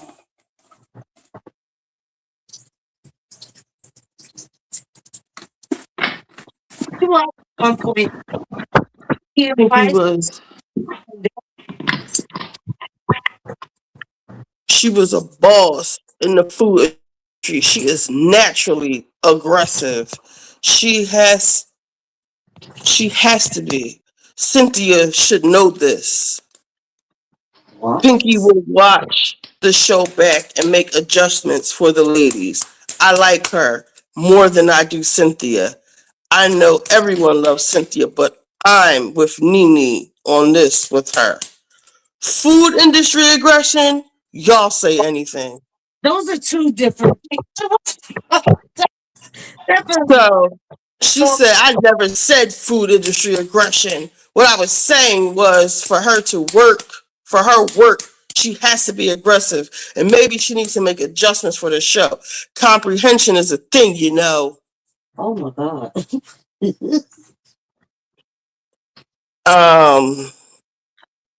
So now you're saying that she's being aggressive because she's in the food industry. Okay. I mean it. Okay. Um, Like she doesn't know how to turn it off. Which has to be. some people, but not all. Hold up, because this bitch just lied. Pinky is a boss in the food industry. She has to be. No, she doesn't. Exactly.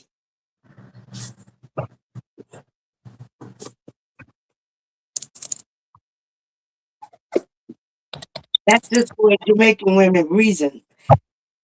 Now I can understand what you said about her being Jamaican. Yeah, that's the way we reason. A lot of times it's very face, it's very blunt, it's very brash, it's very quick, it oversteps. Yeah.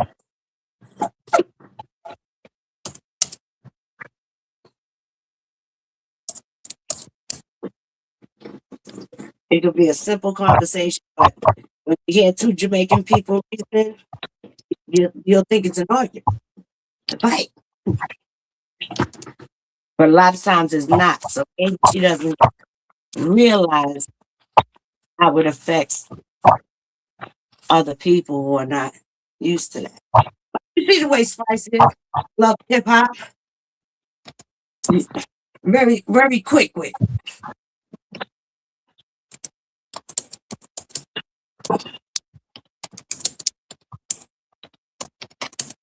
The other person will tell me, be like, talk truth, talk truth. Chop your head off.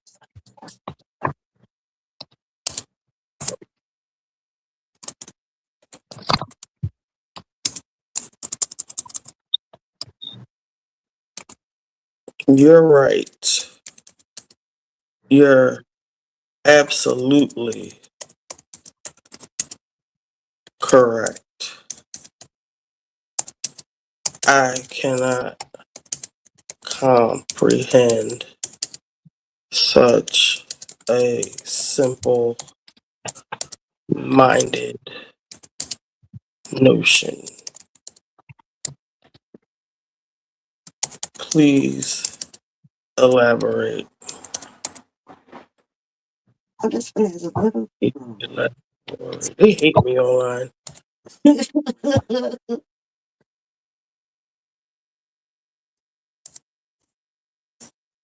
I need a gift. I'm waiting. I'll wait.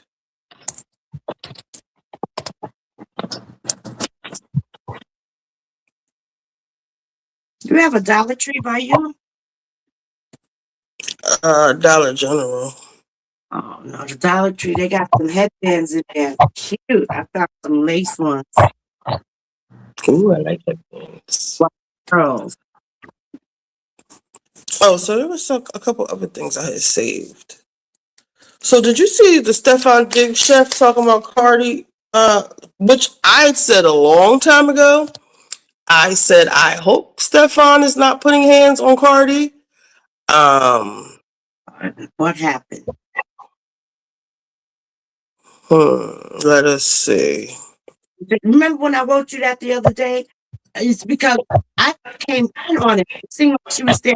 But then when I watched the thing in its entirety, I said, wait a minute. Your phone is breaking up. I can't hear what you're saying. You hear me now? Maybe it's my location. What's her name? Chef Mila?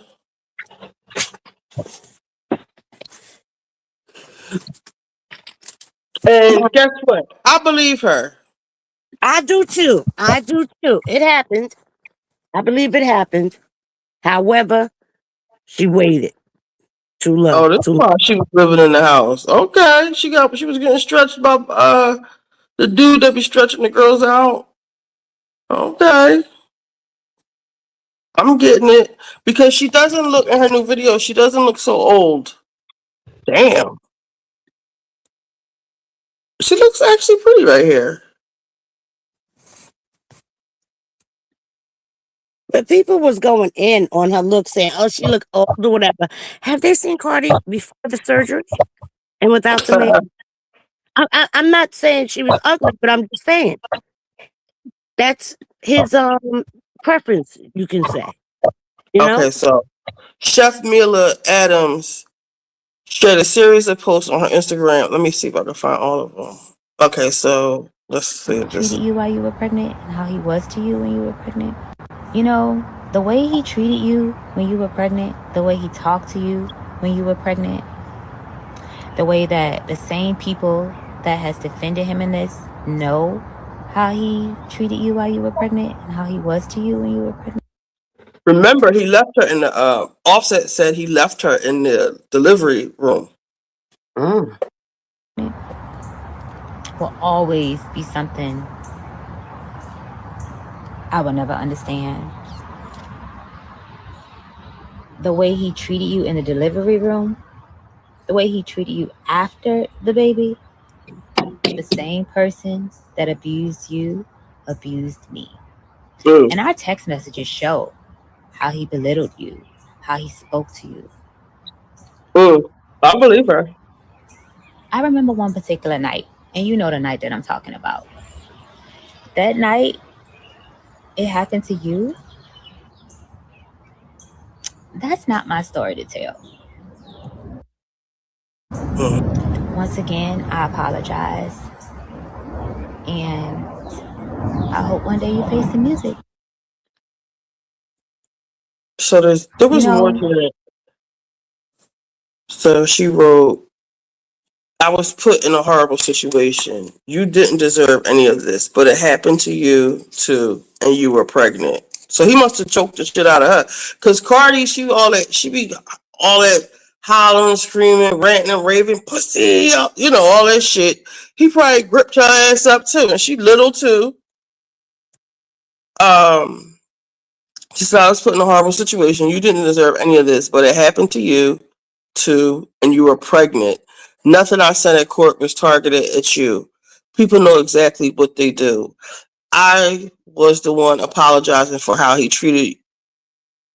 I was the one apologizing for how he treated while you were pregnant and after. The constant disrespect. Our messages proves that. Cardi, you know I didn't lie. You know exactly who he really is. He did it to you. A man at war with himself will hurt others. It's a losing battle, and women are just collateral damage. I'm not speaking on this anymore, so kindly don't speak on me. Hold up. I need to tweet that. I believe her. I want her to know that. I wonder what's on Twitter. I believe. I wonder. I wonder if it's Mia Bell. No.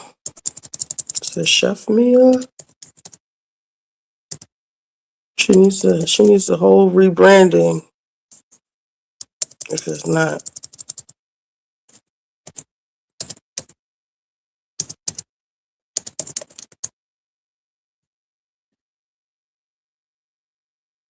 So, Cardi, be by yourself, sis. Cardi, Chef Mila, alleging Cardi was physically harmed by.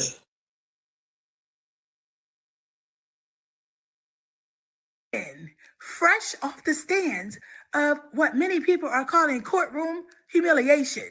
Now, Fuck is AI? What is it? NFL star Steffon Diggs supposedly spoke to Cardi B crazy and treated her even crazier. I can't with this AI shit. That Chef Mila is a little delayed. And everybody done turned on her. Chef Mila, let me see. Steffon Diggs has so many baby mamas that I'm falling asleep trying to identify the one Mila is talking about.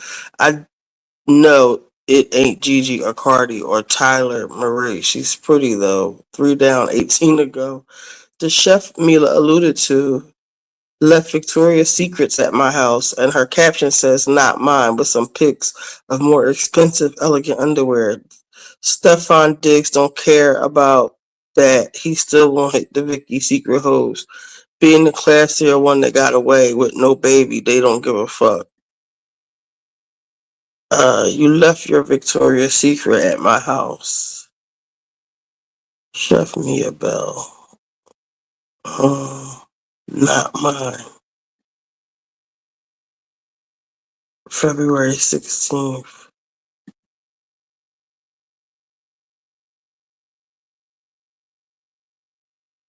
Not mine.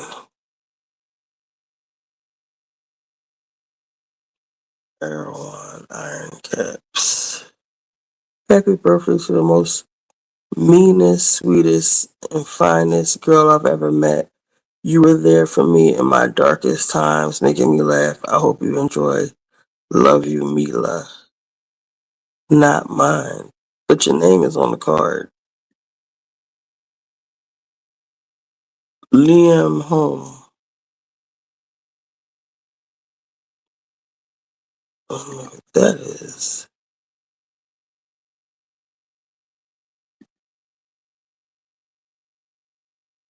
Air Biggie. Dad with no kids. YG. I don't know what any of this means. Lola Gopa. Okay.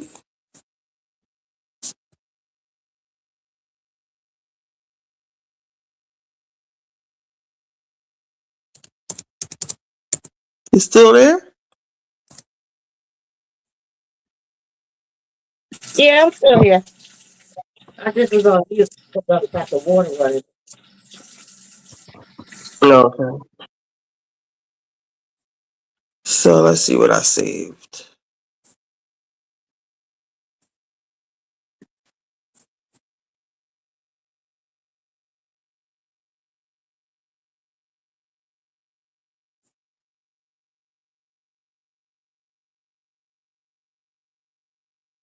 Oh.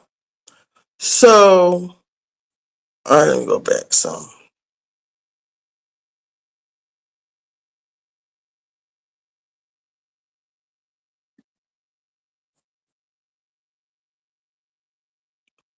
Who was Pinky Cole talking about in her last post? And this was April 11th. Y'all, the word that I'm about to share with you is so good. A woman named Mary Shelley wrote a book when she was 18 years old about a man named. I believe there's a woman in the basement because she is giving old auntie vibes. Victor. Victor created this entity because he wanted to create life. He poured all of his resources, his energy, his information, his knowledge. He was pulling different body parts from different places and created this thing that he was proud of. He was proud to have poured all of that into this thing just to look up, and it turned on him. Be careful of the monsters that you build, because you can pour all of your energy, your love, your persona, your je ne sais quoi in the wrong people, and they can turn on you. Okay? Be mindful of the monsters that it is that you create. Do not be Victor Frankenstein. And yes, for a minute, Victor abandoned that thing that he created. But that thing that he built when he thought that he was building life turned on him. Just seems a little the word touched. that I'm about to share with, and he did not know how to fix it. So the moral to the story is be mindful of the people that are around you, because if you do not set the boundaries when you're sharing your resources, your knowledge, and your information, those very people can turn their back on you. And he did not know how to fix it. So the more So Carlos and them said she was a producer on some shows. What do you plan to do moving forward? What I'm planning to do, I'm doing right now. I'm franchising. Okay. Slutty Vegan is franchising. I've already closed several deals already. Okay. So here it is. Do we know where? I can't tell you yet. I haven't made those okay. announcements yet. However, but what I will say is, after all of the thunderstorms and lightning that my business has gone through, people still want to tap into my dream and my vision. So that tells me that I have a weatherproof brand. And I'm excited about that. So like me doing the pop-ups, that really is market research. Like I'm just testing the market to see, okay, is this a good fit? Do you want a franchise here? And we're literally getting like 7 franchise requests every day. Wow. Now, that might not sound like a lot to people who don't understand, but that's a lot. That's a lot. For a brand like mine, who I've had a public restructure, I've had a personal bankruptcy, to get at least 6 to 7 every. Oops, there you go. Personal bankruptcy. And to do moving forward. What I'm planning to do, I'm doing right now. I'm franchising. Okay. Slutty Vegan is franchising. I've already closed several deals already. Okay. So here it is. Do we know where? I can't tell you yet. I haven't made those okay. announcements yet. However, but what I will say is, after all of the thunderstorms and lightning that my business has gone through, people still want to tap into my dream and my vision. So that tells me that I have a weatherproof brand. And I'm excited about that. So like me doing the pop-ups, that really is market research. Like I'm just testing the market to see, okay, is this a good fit? Do you want a franchise here? And we're literally getting like 7 franchise requests every day. Wow. Now, that might not sound like a lot to people who don't understand, but that's a lot. She's not even letting Angela talk. For a brand like mine, who I've had a public restructure, I've had a personal bankruptcy, to get at least 6 to 7 every single day from people who are qualified that want to still tap into my brand, tells me that we're still doing something right. I've been laid on the cross, but my skin's so thick now. I'm like, I see some of the headlines and I be laughing. I'm like, you don't even realize the more that y'all talk, right? The more that y'all talk, the more opportunities that I get, the more money in my pocket, the more my business increases, the more everything grows. So my lesson to entrepreneurs or people who are faced with public scrutiny is the negative ain't always negative. You can always turn it into a positive. I'm seeing it in real time in my businesses. What do you plan to do moving forward? What I'm planning to So she said she had. I'm doing right now. I'm franchising. Okay. Slutty Vegan is franchising. I've already closed several deals already. Okay. So here it is. Do we know where? I can't tell you yet. I haven't made those announcements yet. However, but what I will say is, after all of the thunderstorms and lightning that my business has gone through, people still want to tap into my dream and my vision. So that tells me that I have a weatherproof brand. And I'm excited about that. So like me doing the pop-ups, that really is market research. Like I'm just testing the market to see, okay, is this a good fit? Do you Girl, you should already know your market. What are you talking about?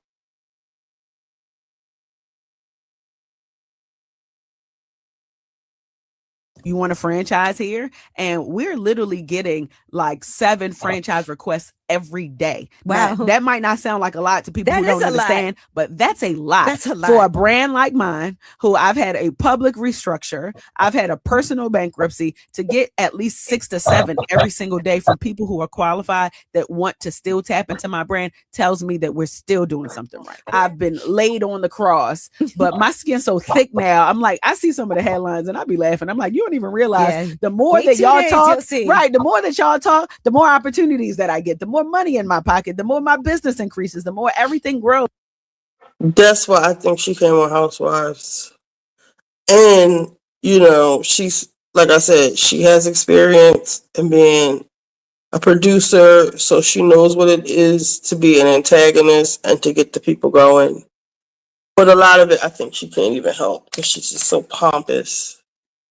So my lesson to entrepreneurs or people who are faced with public scrutiny is the negative ain't always negative. You can always Shut up. All right, so one of the other things I wanted to talk about is Beyonce. They came out with this list of 30 best songwriters, and she did not make the cut. And I'm going to tell you my opinion after Craig that. wrote, Beyonce left off because did her style of parentheses genius collaborative songwriting count her And notice how he's laughing. Somebody's laughing. out? Her last 3 albums, Lemonade, Renaissance, and Cowboy Carter, are genre-bending American classics. Referencing American Requiem at this point would seem appropriate. Be interested in the thought process of the judges, please, period. Those old ideas. I can tell you mine. Buried here. Yeah. I think of Beyonce as a curator and an executive producer. I have heard Curator. And Well, of course, performer. the Yes, performer, obvious, like right. the performer. the performer, yes. of the moment. I agree with most of this comment. Craig wrote, Beyonce left off because did her style of parentheses genius collaborative songwriting count her out? Her last 3 albums, Lemonade, Renaissance, and Cowboy Carter, are genre-bending American classics. Referencing American Requiem at this point would seem appropriate. Be interested in the thought process of the judges, please, period. Those old ideas. I can tell you mine. Buried here. Yeah. I think of Beyonce as a curator and an executive producer. I have heard and performer. And Well, of course, performer. the Yes, performer, obvious, like right. the performer. the performer yes. of the moment. I agree with most of this comment. Craig wrote, Beyonce left off because did her style of parentheses genius collaborative songwriting count her out? Her last 3 albums, Lemonade, Renaissance, and Cowboy Carter, are genre-bending American classics. Referencing American Requiem at this point would seem appropriate. Be interested in the thought process of the judges, please, period. Those old ideas. I can tell you mine. Buried here. Yeah. I think of Beyonce as a curator and an executive producer. I have heard and performed. I think I've heard demos that Beyonce has sang. I see what she adds to them. She is Frank Sinatra. She is Frank Sinatra plus Quincy Jones plus Kanye West, another person I would put in this camp. Kanye West famously, infamously uses ghostwriters, uses ghost producers. He is the magician who can put all that stuff together. He can record a session with Justin Vernon, a session with Chief Keef, a Mike Dean guitar solo, put it all together. He is the maestro. He's a modern day composer.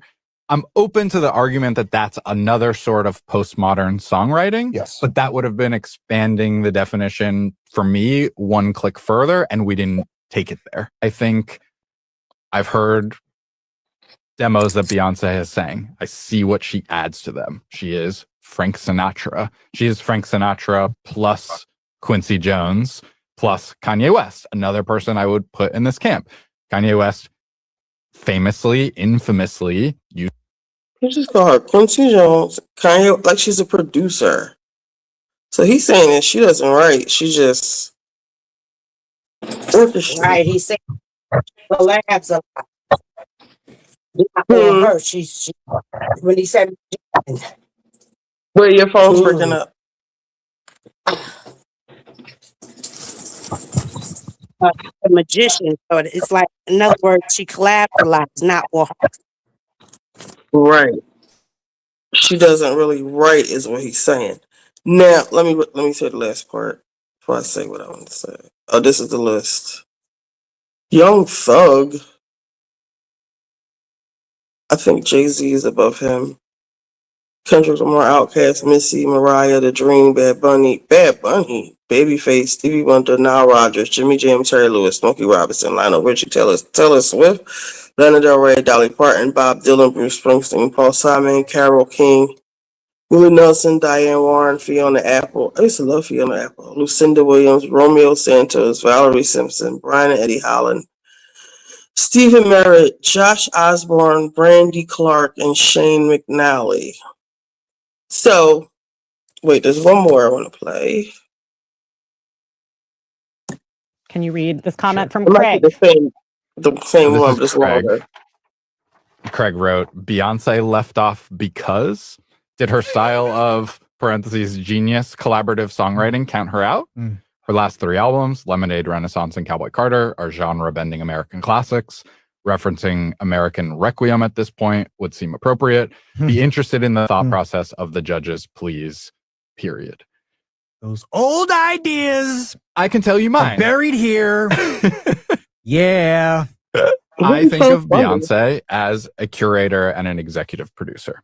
I have heard and performer. And well, of obvious course, performer. the Yes, performer, obvious, like right. the performer. the performer, yes. of the moment. I agree with most of this. the comment. moment. I think I've heard demos that Beyonce has sang. I see what she adds to them. She is Frank Sinatra. She is Frank Sinatra plus. Can you read this comment from Craig? So this is Craig, Quincy Jones plus Kanye West, another person I would put in this camp. Kanye West famously, infamously uses ghostwriters, uses ghost producers.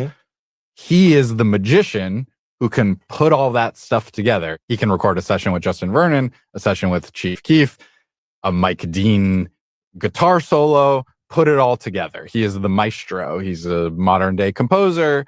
I'm open to the argument that that's another sort of postmodern songwriting. Yes. But that would have been expanding the definition for me one click further, and we didn't take it there. Quincy Jones plus Kanye West, another person I would put in this camp. Kanye West famously, infamously uses ghostwriters, uses ghost producers. He is the magician who can put all that stuff together. He can record a session with Justin Vernon, a session with Chief Keef, a Mike D. I'm Wesley Morris, and this is Cannonball Today. We did start the fire. We did. I love lists. I love them. They can clarify and illuminate and surprise. If it's a list of greatness, it can introduce great art to people. It can reintroduce great art to people. But you know how lists are. No matter what, they will cause a scandal. Last spring, the New York Times Magazine, where I work, they decided to compile this list of the greatest living American songwriters.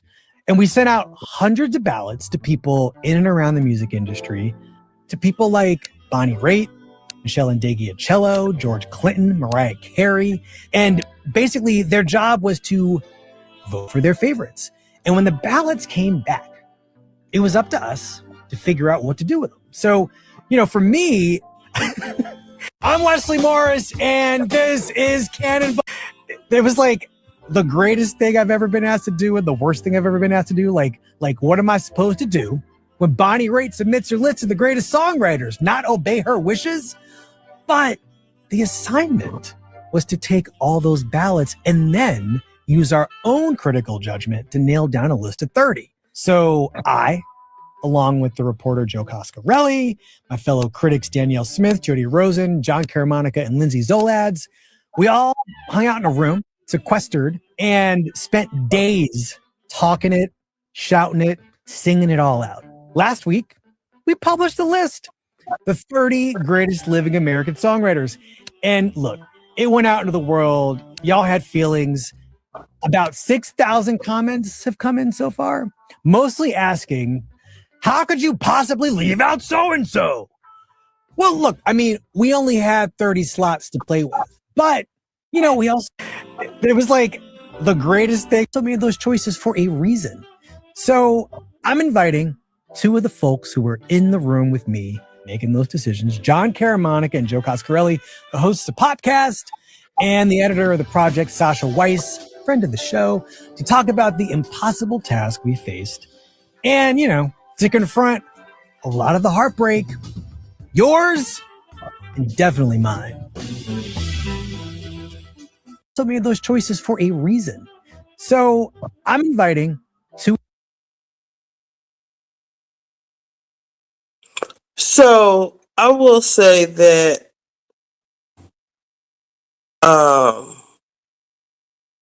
I used to have these arguments with my sister. She is used to be in the world of academia, and those people are kind of like snobby. They don't really just. Anyway, she just used to say Beyonce was a thief, and I was like, "You're such a fucking hater. You're jealous. What did she need to steal?" But as as life went on, I remember. Damn, I wish I could show us. But I'm gonna I tell probably show you without showing. the sisters of academia and see she knows how businesses work. And basically, more or less, what that guy said was Beyonce uses ghostwriters and she takes their work and adds to it and makes it her own. Put it out as her own. That's why he made that magician. And your sister saw it from the get-go. Yes, but I remember I was trying to find my comment. Let me see if it's here. Okay, so let me start off by saying B is number one in my book. She's the greatest entertainer ever, in my opinion. But Mama be plagiarizing, and that is why she's not respected. That is why dude is laughing. I used to have legendary arguments with my sister, who's in academia, NYU, Penn grad. She never respected Beyonce as a writer because she steals. I used to call her all kinds of jealous haters until I saw repeated instances of, Beyonce stealing or being inspired by others and calling it her own. I'm seeing with Jade now too, a lot. Somebody responded. Oh, do y'all remember the footage of Who Run the World girls behind the scenes? Remember when she called the two African guys in to teach her the fancy footwork dance because she couldn't figure it out, steal it on her own? Remember the countdown video? The artist came out and showed her video and it was almost identical. Remember her Billboard performance when she had 100 girls on the stage for Who Run the World? And the visuals were almost identical to another artist. Again, remember the New York Times or Billboard article calling her out in a big ass feature in the paper? I think that's why to this day she won't appear at the Billboard Awards. So let's see what this is giving. Stealing from artists, guys, I had to do the research. But before I reveal the research, if you're new here, welcome to the channel. And if you've been here before, welcome back. Don't forget to like, comment, share, and subscribe to the channel so you can become an official roomie. Okay, guys, let's get into it. Yeah, I did a whole compilation of different creators accusing Beyonce of stealing their content. This was inspired by Khalees, who came out recently talking about Beyonce not asking for permission to sample her song. So I'm doing a massive compilation. And if you have the time, watch the whole thing. It's very interesting. And there's a lot more, but I mean, I don't think I can get into it. Maybe another time, but I got the main ones.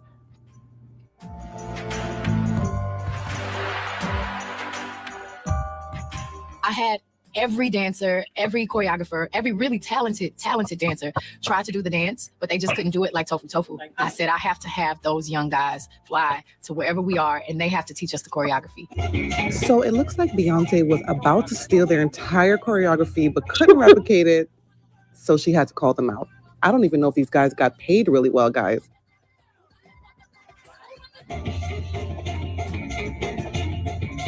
So this is Beyonce side by side with a lesser known Italian artist named Lorella Cuccarini. And as you can see, it looks almost identical. Lorella performed this 1 year before Beyonce. And if it wasn't for Lorella's fans recognizing that Beyonce completely copied her, no one would have known. And it was only after Beyonce got called out that she said she was inspired by Lorella.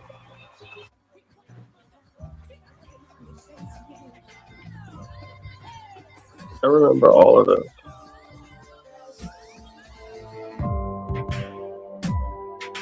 It's the thing where Beyonce, you know, she wrote some or whatever. I don't know what the collaboration was, but I wrote this for, you know, the women and so on and so forth. How much is irreplaceable? How much of that is your opinion, Neil? I wrote all the lyrics. She helped put a lot of the melodies and harmonies together. Oh, but lyrically, damn, Neil. Yeah. I wrote this for all. He got blackballed for that. I wrote all the lyrics. She helped put a lot of the melodies and harmonies together. Oh, but lyrically, damn, Neil. Yeah. I wrote this for all of the women out there. I wrote all the lyrics. Apologize for mispronouncing your name, but she's also known as Mitsu, and I'm sure I'm mispronouncing that as well. But she alleges that Beyonce recorded her singing a song back in 2005 and then digitally manipulated it to be the intro of the Drunken Love song. Oh my God. I wish she would have just gave the people their credit.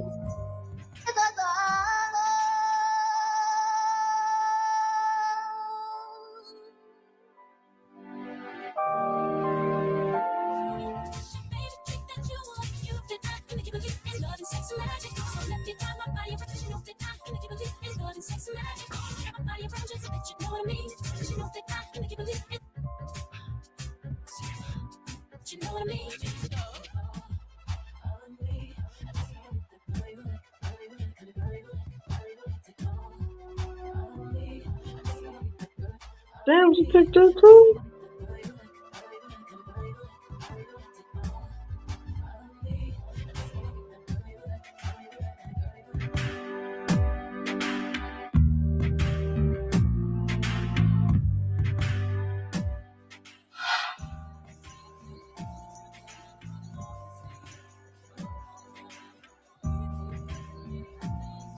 Oh wow. I saw this before. I said, oh wow. Saw that before. It's the whole dance.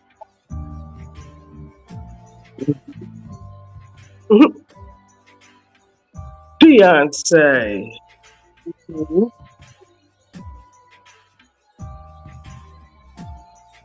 The same dances. It's the dance-off playing out around the world. Mega pop star Beyoncé versus a little-known Belgian choreographer who claims the singer stole her signature moves. Take a look at Beyoncé's countdown video. And now watch Anna Teresa de Keersmaker's choreography. De Keersmaker told a Belgian radio station, quote, "This is plagiarism. This is stealing. What's rude about it is that they don't even bother about hiding it."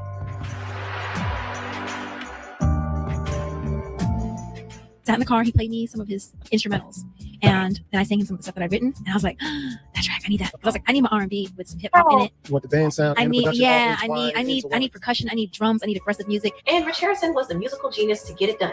However, Rich had other demands. He started working with artists like Kelly Rowland. He also worked with Beyonce and produced one of her biggest records to date, called Crazy in Love. Now, while Beyonce prepared to release her debut album, she got the assistance of A. Marie producer to write and produce every song on the Crazy in Love album because she loved A. Marie's sound so much. Now, A. Marie being so new to the industry, not knowing Beyonce was low-key still in her style, but she was same producer as Beyonce Crazy in Love, and I hear the similarities. It's the go-go. But I had the go-go in the last album. Well,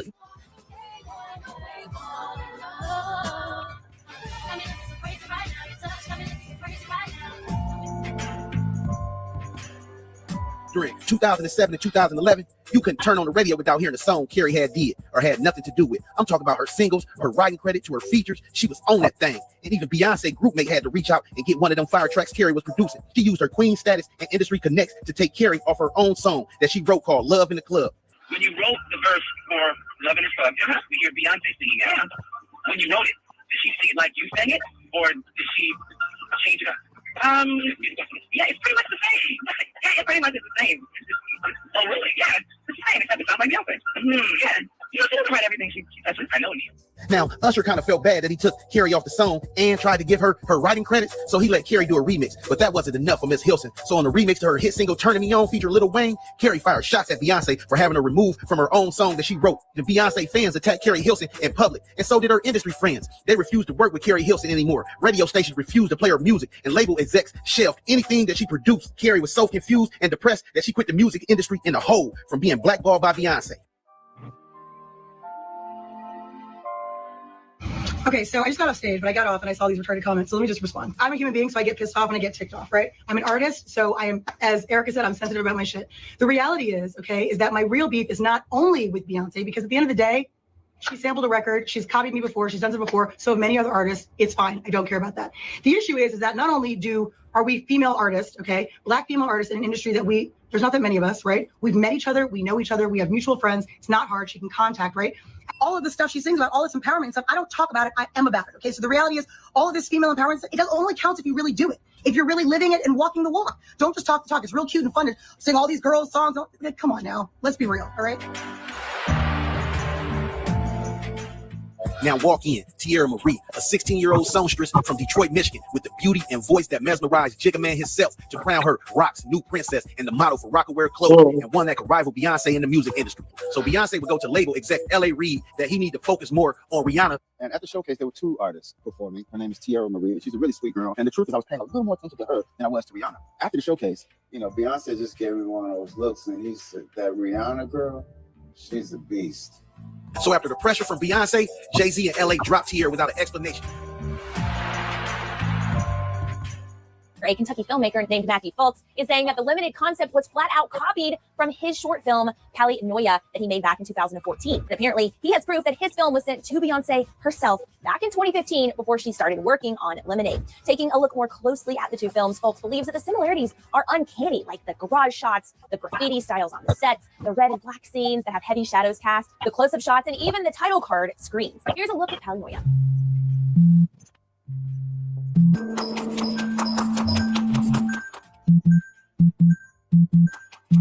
And now Lemonade.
Wow.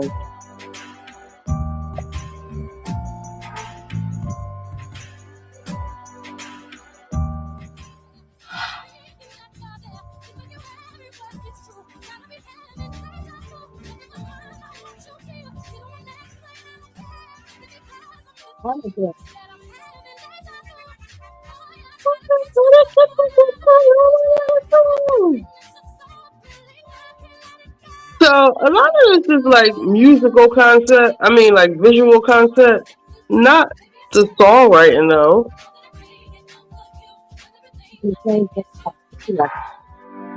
One of the more popular songs named If I Were a Boy was actually written by someone named BC Jean and Toby Gad.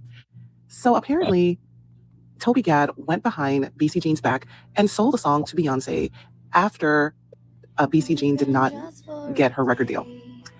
BC Jean was so surprised to hear her song on Beyonce's album. And because she said it was a personal song and it basically was about her life. After it was made public that Beyonce sang the song of someone else's, there must have been some deal that was made behind the scenes. And now BC Jean is thrilled that Beyonce did her song and is probably getting royalties for it now. So awesome.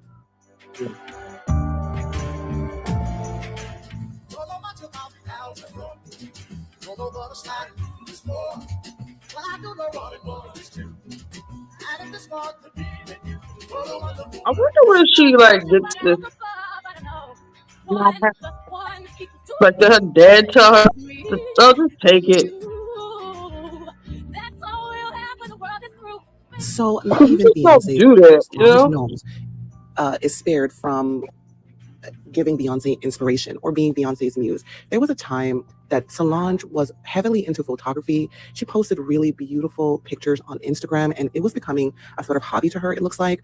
And suddenly Beyonce started doing the exact same, almost identical.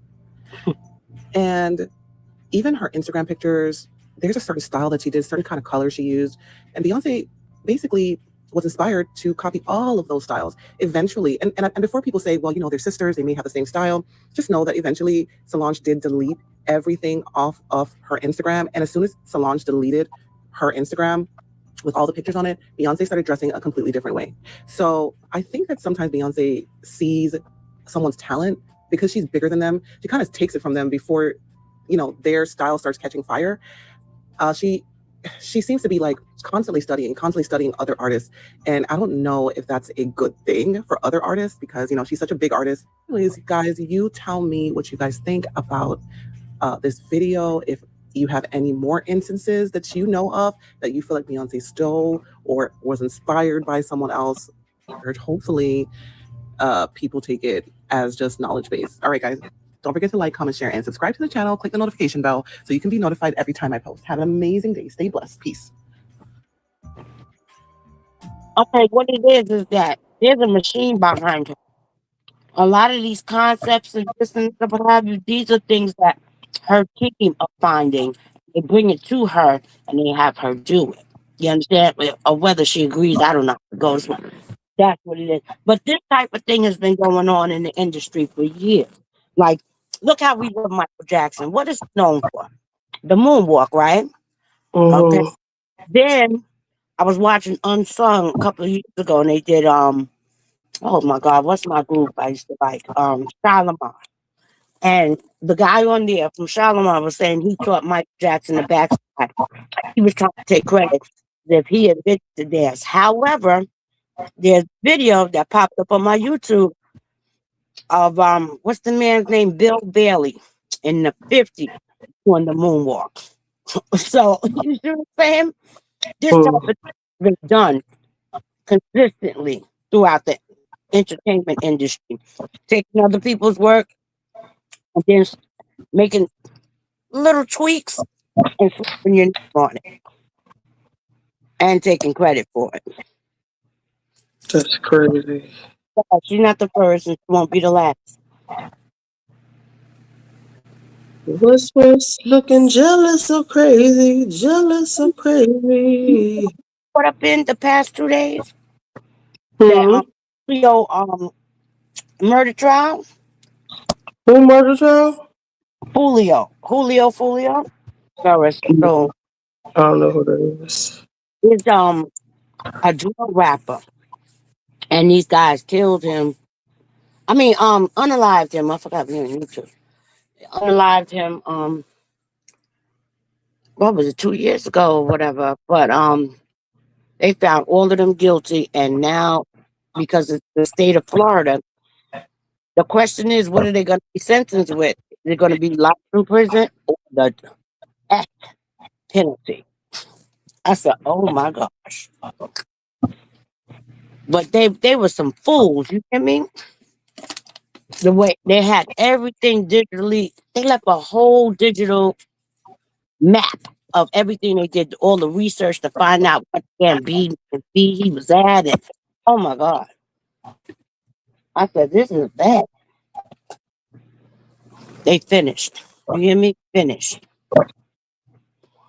So right now they're having testimony, character testimonies from, you know, friends and families and associates of the four convicted. So the jury can decide whether or not to give them life or to give them the penalty. I said, oh my gosh. All behind the grill rack. Crazy.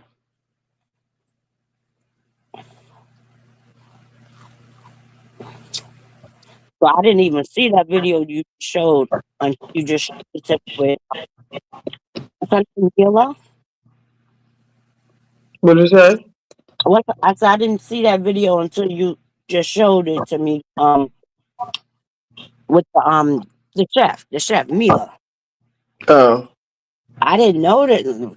I didn't see that. I said, oh, he was laying hands everywhere, huh? like I said, I believe her.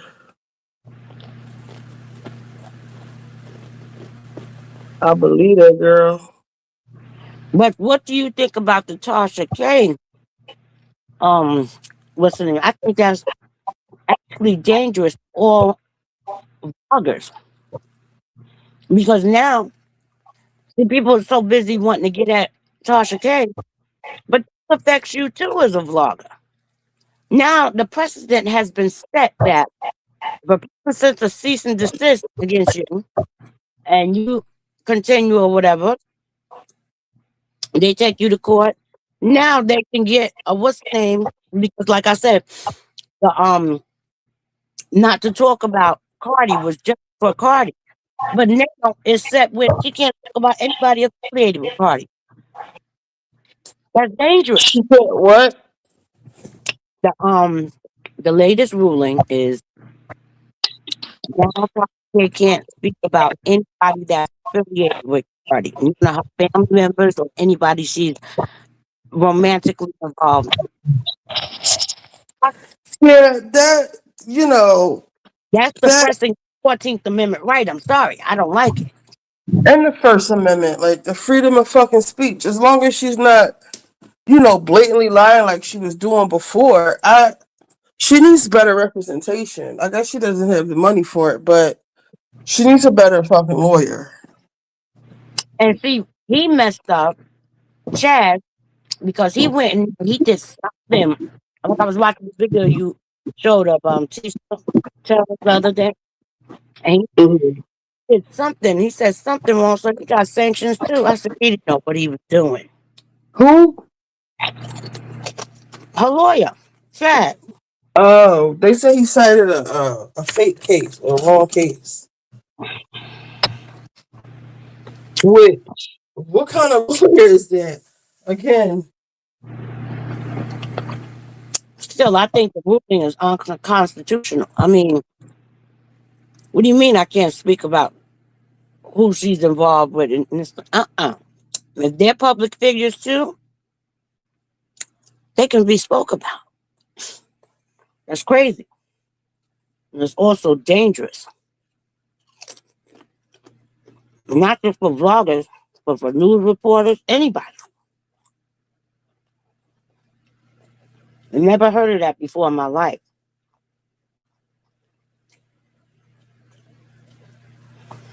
Like I said, she needs a new lawyer because it's like, I guess Cardi's kind of like bullying her because she's mad about Steffon, but Steffon is doing this shit.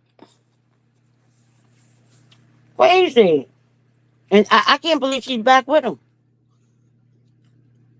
We, as women, go through a lot of things. Have we all had a man shit on us? Yes. At one point in our lives. But publicly, at the freaking football game, no, there's no coming back from that. You bring another broad on a national, to a game like that, on national platforms like that, and embarrass me after I done spent $1 million for this party, this after party. Baby, no. My phone will be ringing up. What time you coming to get the kid? Oh, okay, I see you then. That's it. Here's the kid, all right? Here's the pampers, diapers, wipes, etc. Okay, what time you bring back? Okay, fine. Boom, done. It's crazy. But I think what it is, she suffers from what K. Michelle suffers from. You gotta think about these women that go get all this surgery. These women don't feel good about themselves and are very insecure. And I think for her, is that she never believed in her wildest dreams that she would be capable of pulling a NFL star. You understand? Yeah. So she's doing all that she can to try to hold on to him. You know what I mean? Girl, let that go. You bigger than that.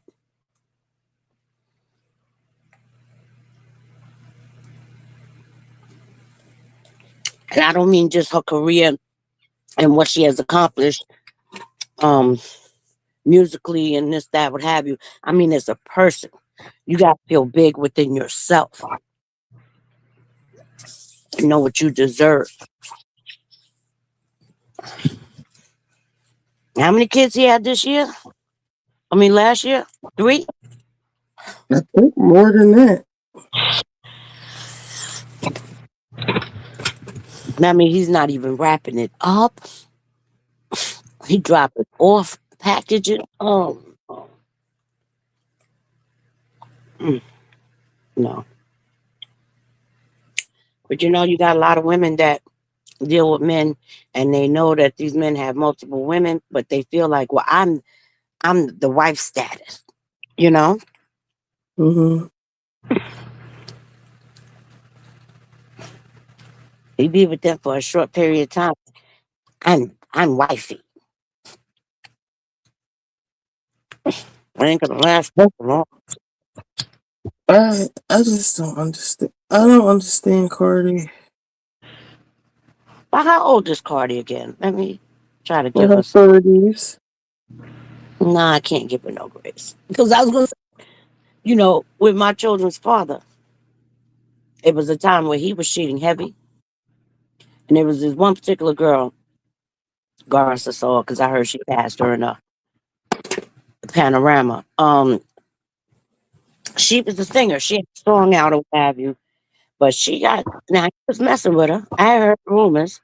She lived in his building. But then this one particular day, we're standing in front of the building, and here she comes, and she decided to walk in between us and put her back to me and say, "Oh, yeah, I want." He was like, he shut her down and told her, "Don't you ever disrespect my wife or what have you." And but at the time I was what, 17.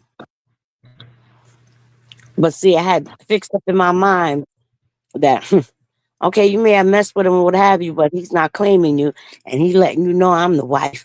You understand what I'm saying? So you're an idiot. Now, in my older years, we both were idiots, you know? But when you're young, you make stupid mistakes. But 30 something, I can't give her that much grace. You know what I mean? Mm. Because you should know better by now. You should have matured. Well, then again, she's coming from a abusive relationship, marriage, you know? Being constantly cheated on and humiliated, you know? But to me, it like went worse because at least he wasn't dropping no babies off. Right. This dude is dropping babies. I don't know.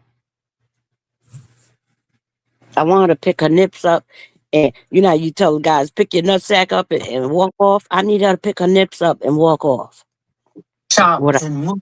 Chop and move. Huh? I didn't say anything. I heard something like interference.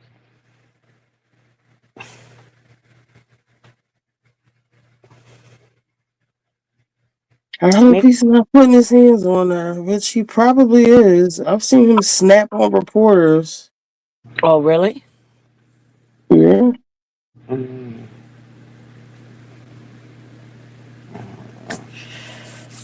I just want better for her, but she gotta want better for herself.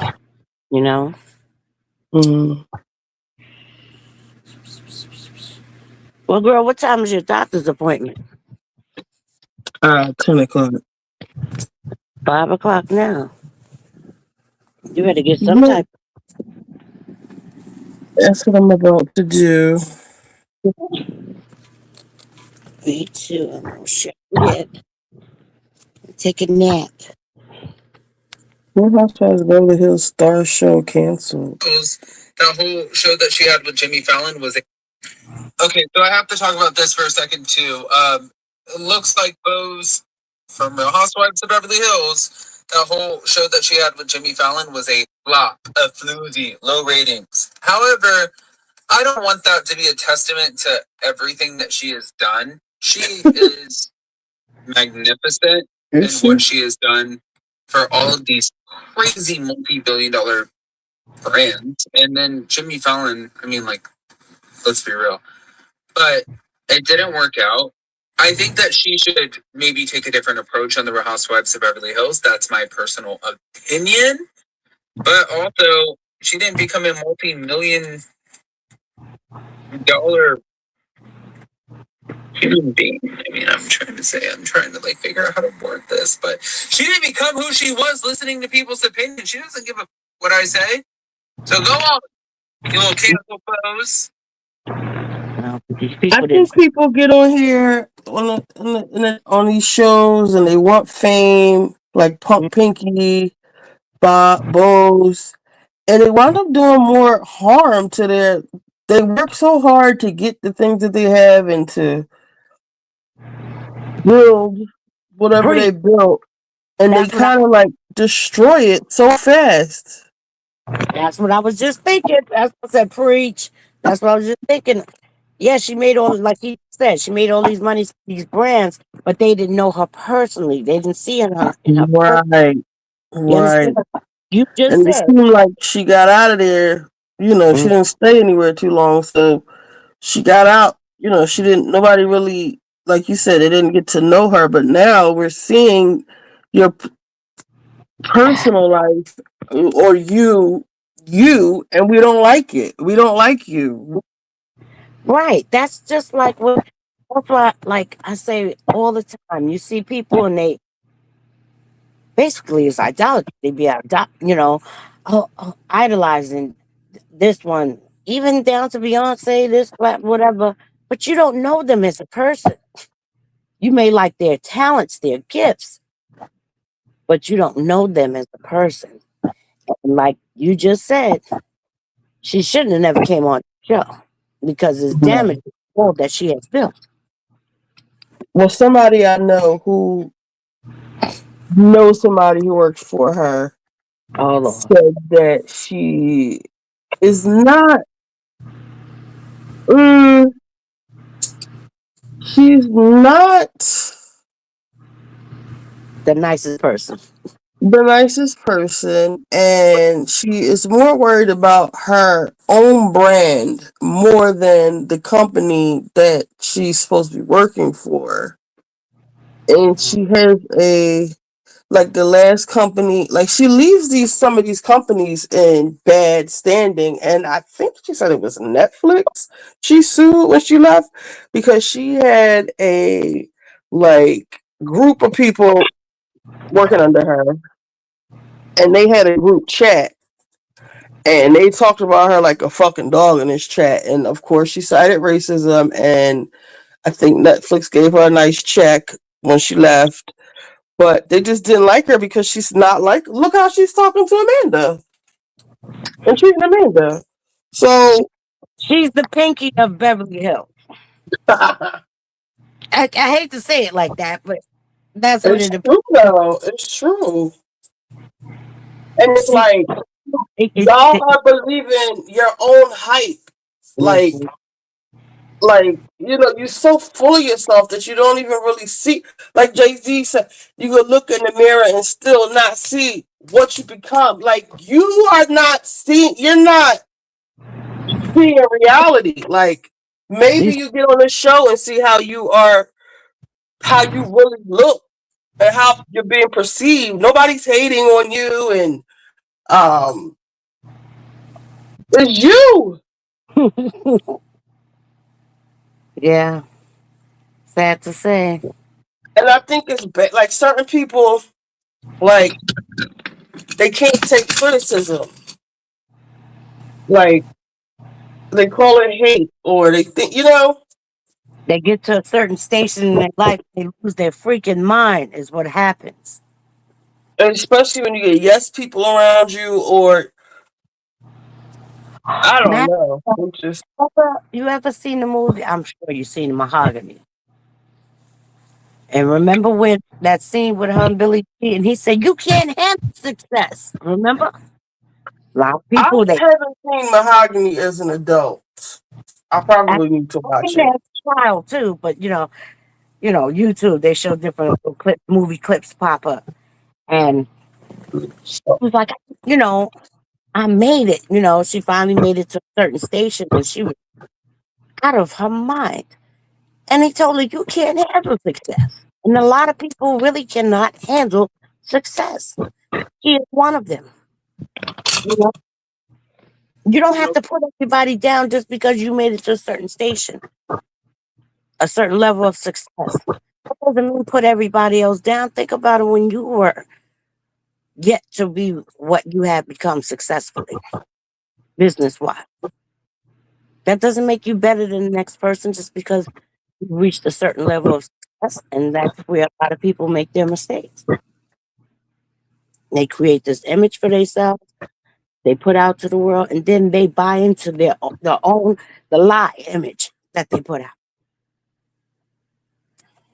Wait, Kim Michelle tweeted. She said, "Do y'all understand? I'm the one that friends. Do y'all understand? I'm the one that friends with. I guess one that is friends with all of these ladies.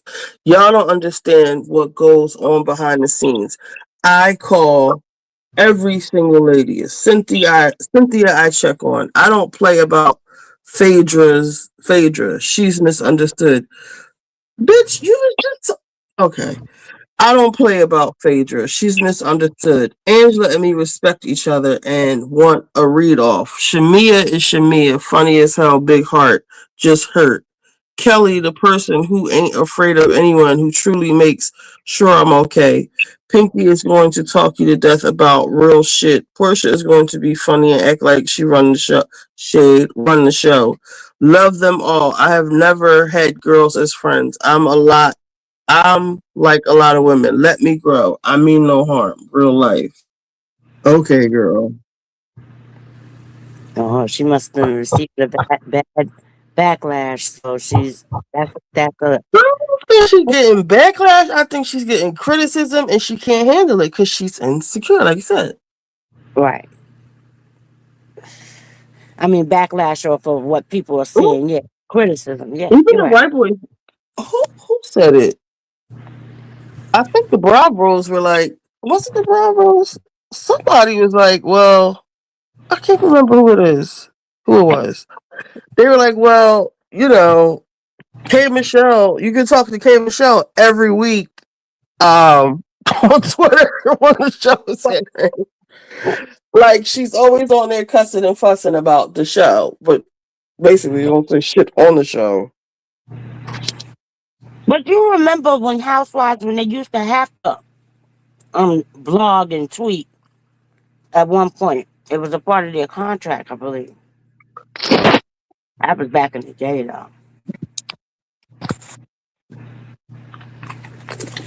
I don't think she like Dustin said, like,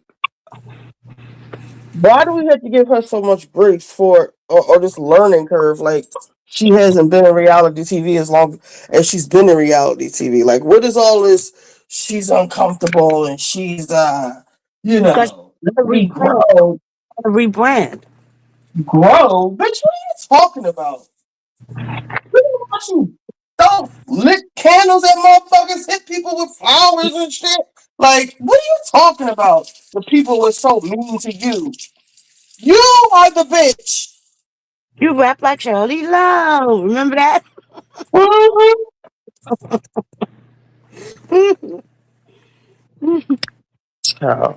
But I am going to let me start getting prepared for what I need to do because I actually have to go to Walmart and get some money orders, but they don't open till 8 o'clock. Somebody hacked one of my gift cards. What kind of money orders you buy from there? I need $450 to get to this doctor. They don't take my insurance.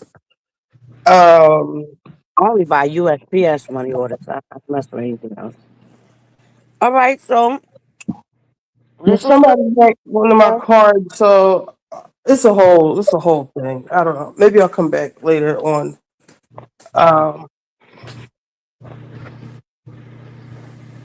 Let me see what I can. I don't know. I'm kind of free today. I'm gonna watch the Testament so I can catch up with you guys. Oh yeah, watch that. A new episode came out. It's not on my app yet, but it's out. It should be. It comes out Wednesday, so maybe I'll come back on. I wonder why it's not on the app yet. Let me check my app. If that's the one, I'll watch that while I do my stuff. Hold on, let's see. What else are we supposed to be watching? Go ahead and do your stuff, and come back on later or tomorrow or whatever you're gonna do. But go ahead and take care of your business. Yeah. Let me see if it's on the app yet. I just need to do some more paperwork. I can do that and watch that if it's on. Well, ain't nobody up anyway. I'll wait till everybody come on. Right. But I'm gonna still watch it when they come on. All right. Well, I will see you later. All right. Good talking to you. All right. Thanks for coming up. All right. Later. All right. Bye-bye. Bye.